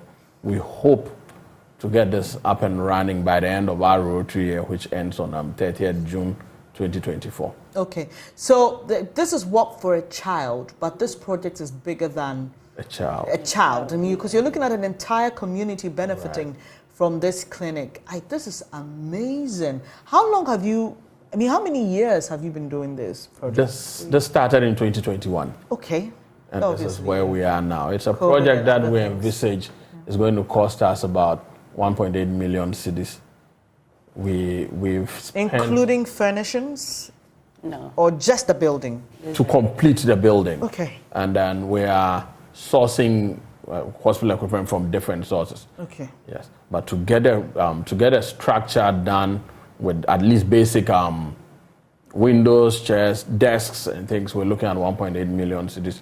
We are now aiming to raise about 1 million from now. And if we do that, we'll be able to complete this. Okay. So much later, we'll be telling you how you can be a part of this very wonderful initiative in the community of Brekusu. And you will be, I'm sure, pleased to join the Rotary Club Accra Ring Road Central branch, to help the people of that community. But here's what I say about supporting initiatives like this. You never know where you will be at any time and need health care. It's interesting, you know. You may just be going up the mountain and have an emergency. And you maybe need, you may need a facility, and who knows, you could benefit, or even your child, you know. Child could be in Ashesi University. Exactly. Right there. Exactly. That's the nearest clinic. Yeah. So you don't have to be close to support, right? You don't have to be close to support. So, these are the numbers you can send your donations to. That's the Momo number, right? Do you just mind confirming what name will appear on that number? The club name, Rotary Club of Accra Ring Road Central. It's not a personal name. If you see a personal name, it means you've dialed the wrong number. Exactly. So the number there for your donations, or you can donate to EcoBank Ghana Limited, right? So the first account is the Ghana CD account, and the second one is the US dollar account. We are putting that there because we know that there are those of you who watch us all over the world, and we are calling for support. You just want to make a difference in the life of somebody, and Rotary Club has made it easier. You're almost done, right? And so we just need all of you. What about if I want to join the walk? Do I need to be a member? No. You're very welcome to join us. We'll assemble at Laboma Beach on Saturday morning. We start assembling at 6 a.m. Okay. We intend to hit the road at 6:30. We'll walk along the Labai Pass towards Osu. Okay. So we walk along that road till we get to the start point of the Ring Road East. Okay. And then we turn around and walk back. How many kilometers? It's a distance of 8.8 kilometers. That's a lot. It's a lot, yeah. And we're hoping to get it done in about 2 hours. Okay. But you look fit. You'll be able to walk. No, I mean, I will be able to walk, but I mean, 8 kilometers is quite a stretch. Yeah, but it's a good one. I mean, for those of you who have not been doing anything to active, just join us on Saturday. We're starting off at the Laboma beaches. Right. And we end. So we're just going to do a round trip. This morning, we brought you a story about staying active, right, because of non-communicable diseases that are, affecting a lot of us. So it's one of the ways to start it. Come and join a group. But there's the spirit of a group. Yes. When you're working with a group, it's not as difficult as when you're alone. Walking all by yourself. The entire group will just carry you along, and before you realize, you would have walked 8.8 kilometers without realizing. But I'm also interested in the long term. How do people become members of the Rotary Club? Yeah. Well, you need to be introduced to us, and you start visiting. We're open. Okay. So you are free to visit us. We meet at Alisa Hotel on Tuesdays at 6:30 p.m. Between 6:30 and 7:45, we're done. Guests are always welcome. You visit us. You can visit us for as long as you choose to. Okay. Get to know the ins and outs of Rotary, and then if you think it's something you'd want to be a part of, you then tell us, yes, I've seen what you do, I like what you do, I'd want to be a part of it, and we're happy to have you. Okay, but you have to go through some processes, right? No process. Well, you just visit and see what we do. Okay. You sit in our meetings. Okay. You'll be introduced to us as a guest. Guest of Juanita, guest of Kojo, do that. And after you have seen what we do, and you're convinced that you want to be a part of us, we then take you on. We don't go through any initiation. We'll just have vetting going. Well, there's a vetting. You need to be of good character to be a Rotarian. Okay. So the person introducing you to us should be able to vouch for you and say, this guy is somebody who I think is fit to be a Rotarian. Okay. Yes, because we live by certain strict ethical standards. Okay. Yeah. We have what we call our 4-way test of the things we think, say, or do. Yeah. And the first thing is that, is it the truth? Is it fair to all concerned? Will it build goodwill and better friendships? Or will it be beneficial to all concerned? That's how we try to live our lives. So you come in, you see what we're doing, and if you are attracted to it, we're happy to have you. Because we need the numbers. The more people we have going out there trying to help the community, the greater the impact we're able to make. So we're very open to getting new members on board. I like the part about being beneficial to others, and that's exactly what you're doing in Brekusu, embarking on this project. And we would just like to go through the numbers again and show you the pictures as well. So these are the numbers you can send your donations to. The Momo number 055-913-3353. The name is Rotary Club of Accra Ring Road Central. or you can send to Ecobank Ghana Limited. The CD account is 144-100-213-7746, 144-100-213-7746. The dollar account is 3441-00-213-7752, 3441-00-213-7752. If you're not convinced, let me show you the pictures again. What the Rotary Club saw at Brekusu. There you have it. This is not a place you want to receive health care. You may even end up leaving sick. Probably. I mean, so much dust. Yeah. There's just so much dust there. So that's the Brekusu Chips compound. And the Rotary Club said, you know what, we can't renovate this. We're going to start from the scratch, which meant getting land. Yeah, the chief gave us donated. Land, fantastic. Yeah. Thank you so much, the chief of Brekusu, for doing this. And so there you have it. That building is coming up nice and steady. So the Rotary Club needs 1.8 million. Well, we need about $1 million now. Just about the total project cost is 1.8 million cedis, but where we are now, we need about $1 million to finish. $1 million cedis. It's possible. We know it's possible. The very little drops we contribute will make that, as we say, mighty ocean that can satisfy the financial needs of this project. And so please, just help us do this for the people of Brekusu. Put a smile on their faces. And that community is becoming a very fast developing one. Yes. A lot of people are building there. A lot of people are. So if you are someone who has land at Brekusu, please. You're going to live anywhere. You're going to live there in that part, in that enclave. Just support. You never know. You may say, oh, I don't fall sick. But you never know. So please, just help the Rotary Club do this wonderful work. So your final words, Juanita? Okay. Aside with the completion of the building, we also need hospital equipment. Okay. Yeah, when the building is done. So individuals, private companies, government entities, any donation, cash, in kind of hospital equipment, office furnitures, yeah, we'll be grateful. All right, okay. When I almost mentioned the company's name, but I won't do that. Please. Those of you who are into providing furniture for hospitals and facilities like that, please just contribute your widow's mite. Your last word, Mr. Crum. Well, we thank you for having us here, and we'll take this opportunity to reach out. There's so much that needs to be done in the communities around us, and there's so much we can do if we all put our resources together.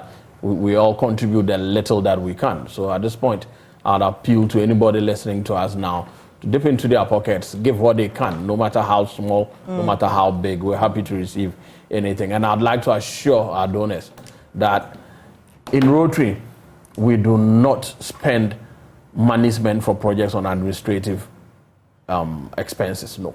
Okay. All our administrative expenses are borne out of the dues we pay to the club. 100% of monies that we receive through such fundraising activities go directly and exclusively into the projects they are earmarked for. None of it goes into anything administrative. They are all dedicated strictly to the projects for which we raise those funds. Please, this is not run like some government institutions. So Rotary is trusted. Yes. Yeah. Credible. Absolutely. Very right. Thank you so much for joining us. Juanita Esiedu is the project director for this very beautiful project, and Kojo Kuram is president, Rotary Club of Accra Ring Road Central. Please do well to bring in your support. I'll be back with more. Do stay.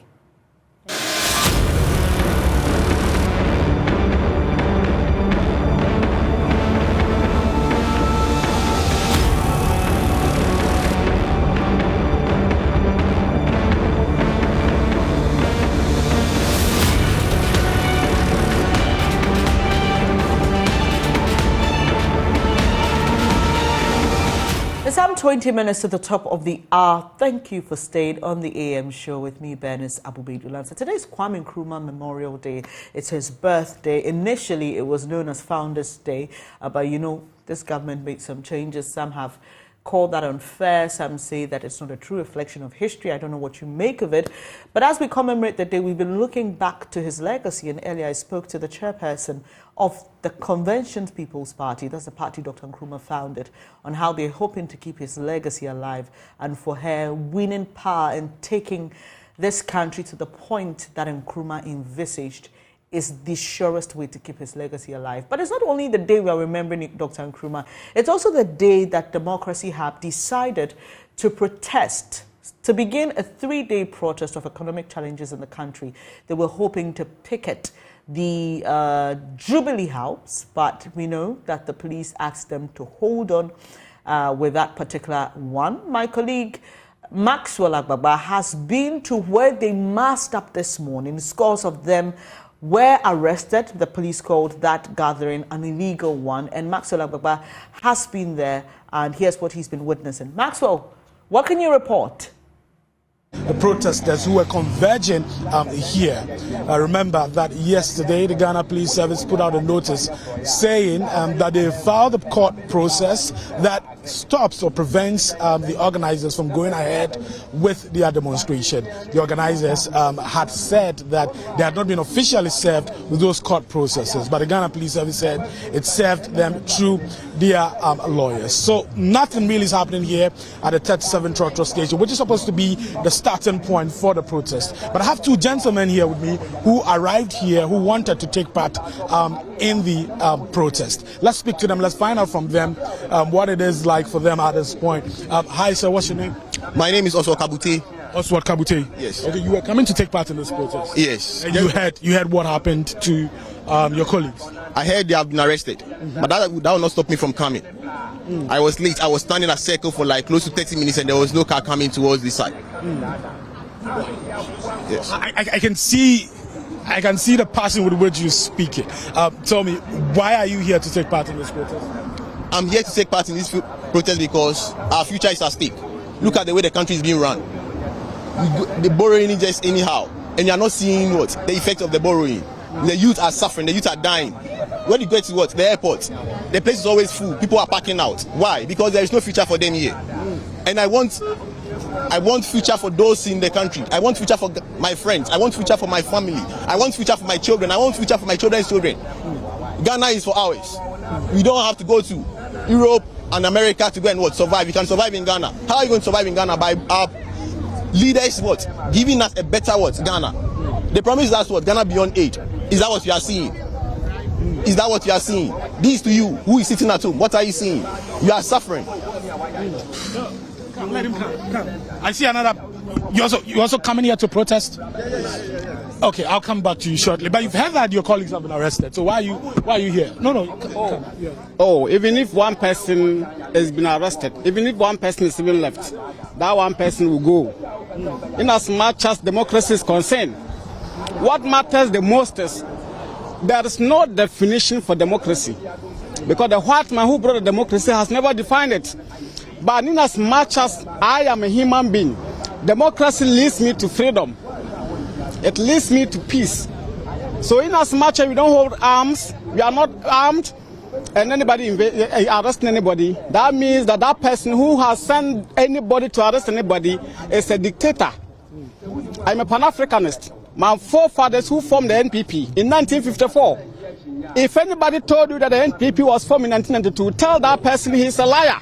Okay. There was a party called NPP, the Northern People's Party. What's your name, sir? My name is Afani. I'm a musician, a social commentator, a Pan-Africanist, a Kwame Nkrumah advocate, and also a member of the communication team of the ACUP, United African Continental Unity Party. Okay. We are not here to cry in solidarity of in the NDC or for the NPP. We are here to cry in solidarity of the ordinary Ghanaian. Today, Ghanaian children, parents can no longer feed their children. Well, so you see what is happening right now. So police officers now, they're maintaining the process, arresting some of the protesters who came here and said they were going to protest despite police preventing them Now you can see police officers here. Is that what they sign up for? They are suffering. And you can see that some of them preventing us from even speaking to the protesters who have been arrested. Hi, sir. Fruits, come. Fruits, come. That's how we should join them. Hi, sir. Can we talk to you? Please have a seat. Fruits, come. Go down. Come, fruits, come. Go down. He's a media man. Come. Drive. He cannot join the car. Okay, you let me wait. All right. Police officers are taking this gentleman away who said they were going to demonstrate and protest. You know, despite what the Ghana Police Service had done earlier, arresting some of the protesters. About 30 of them have already been taken to the police station. The convener for Fix the Country, Oliver Bakavomawo, was also arrested. And just as we're speaking to two of the protesters who said they were going to protest despite the opposition from the Ghana Police Service and the directive from the Ghana Police Service for them not to protest, the police swooped on them and then arrested them, taking them to the police station. The police is still maintaining a presence here. You can see some of them still here with their vehicles parked, and that is the case.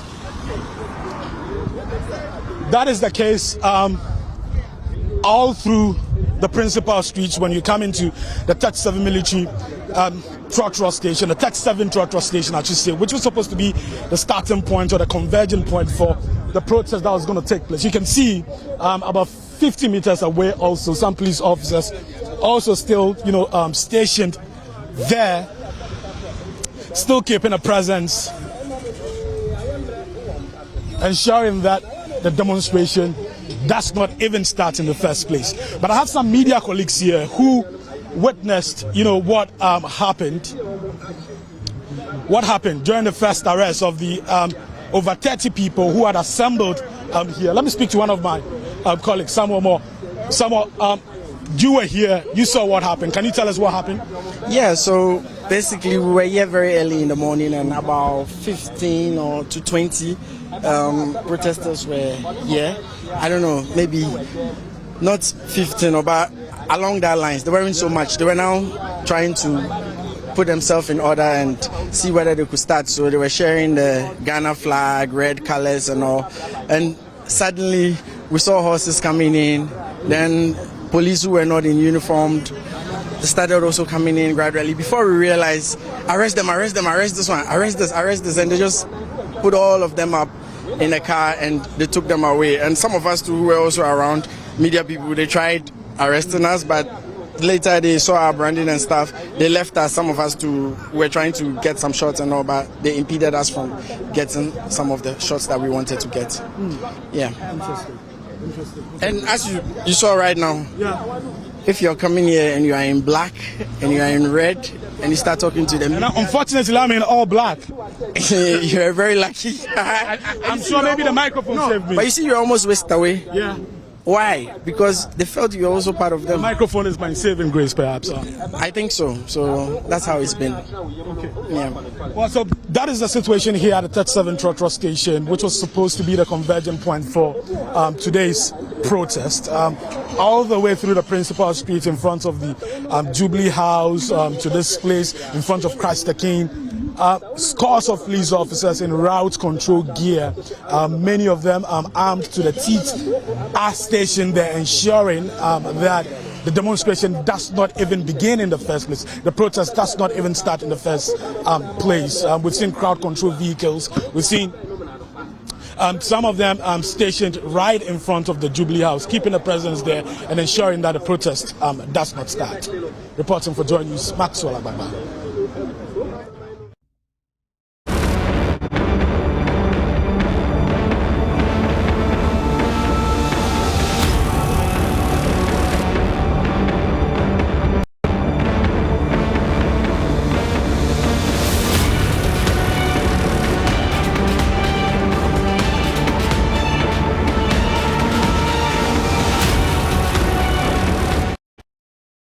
And that was Maxwell Agbaba coming to us from the 37th station here in Accra. And we just have a few minutes to get interactive with you. I know you have a lot to share about maintaining the legacy of Dr. Kwame Nkrumah, what we've also witnessed with regards to this demonstration that the organizers insisted on having, despite the police requesting that they do not mass up or, go ahead as planned. The numbers to call 0302 211-691, 0302-211-691. We don't have a lot of time, so when you call, just let us know what your thoughts are, and I'm sure the rest of the world will be glad to hear them.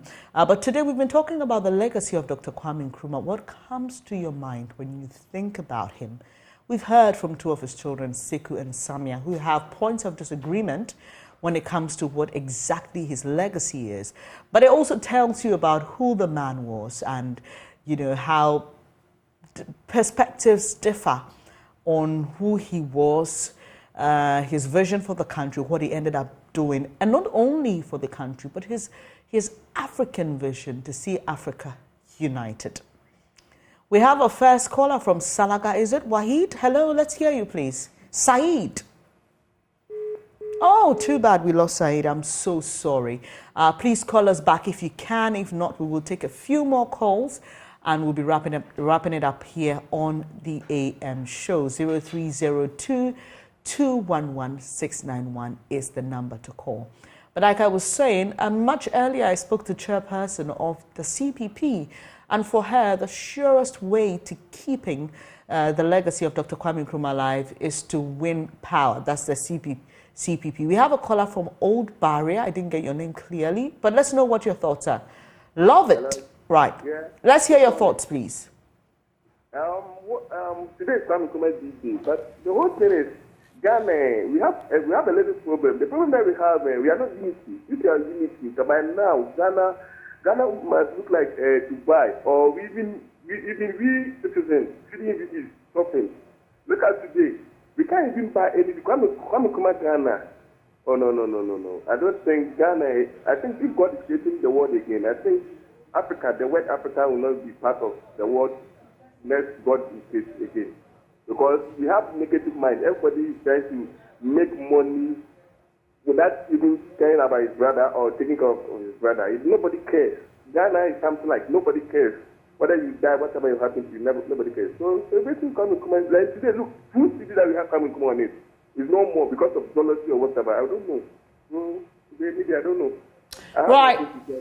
Thank you for sharing your thoughts with us, and it appears to be quite a hopeless situation for him. He feels about Africa. I don't know what you feel about Ghana and Africa, and looking ahead to what the future holds for us. But today we celebrate the man, Dr. Kwame Nkrumah.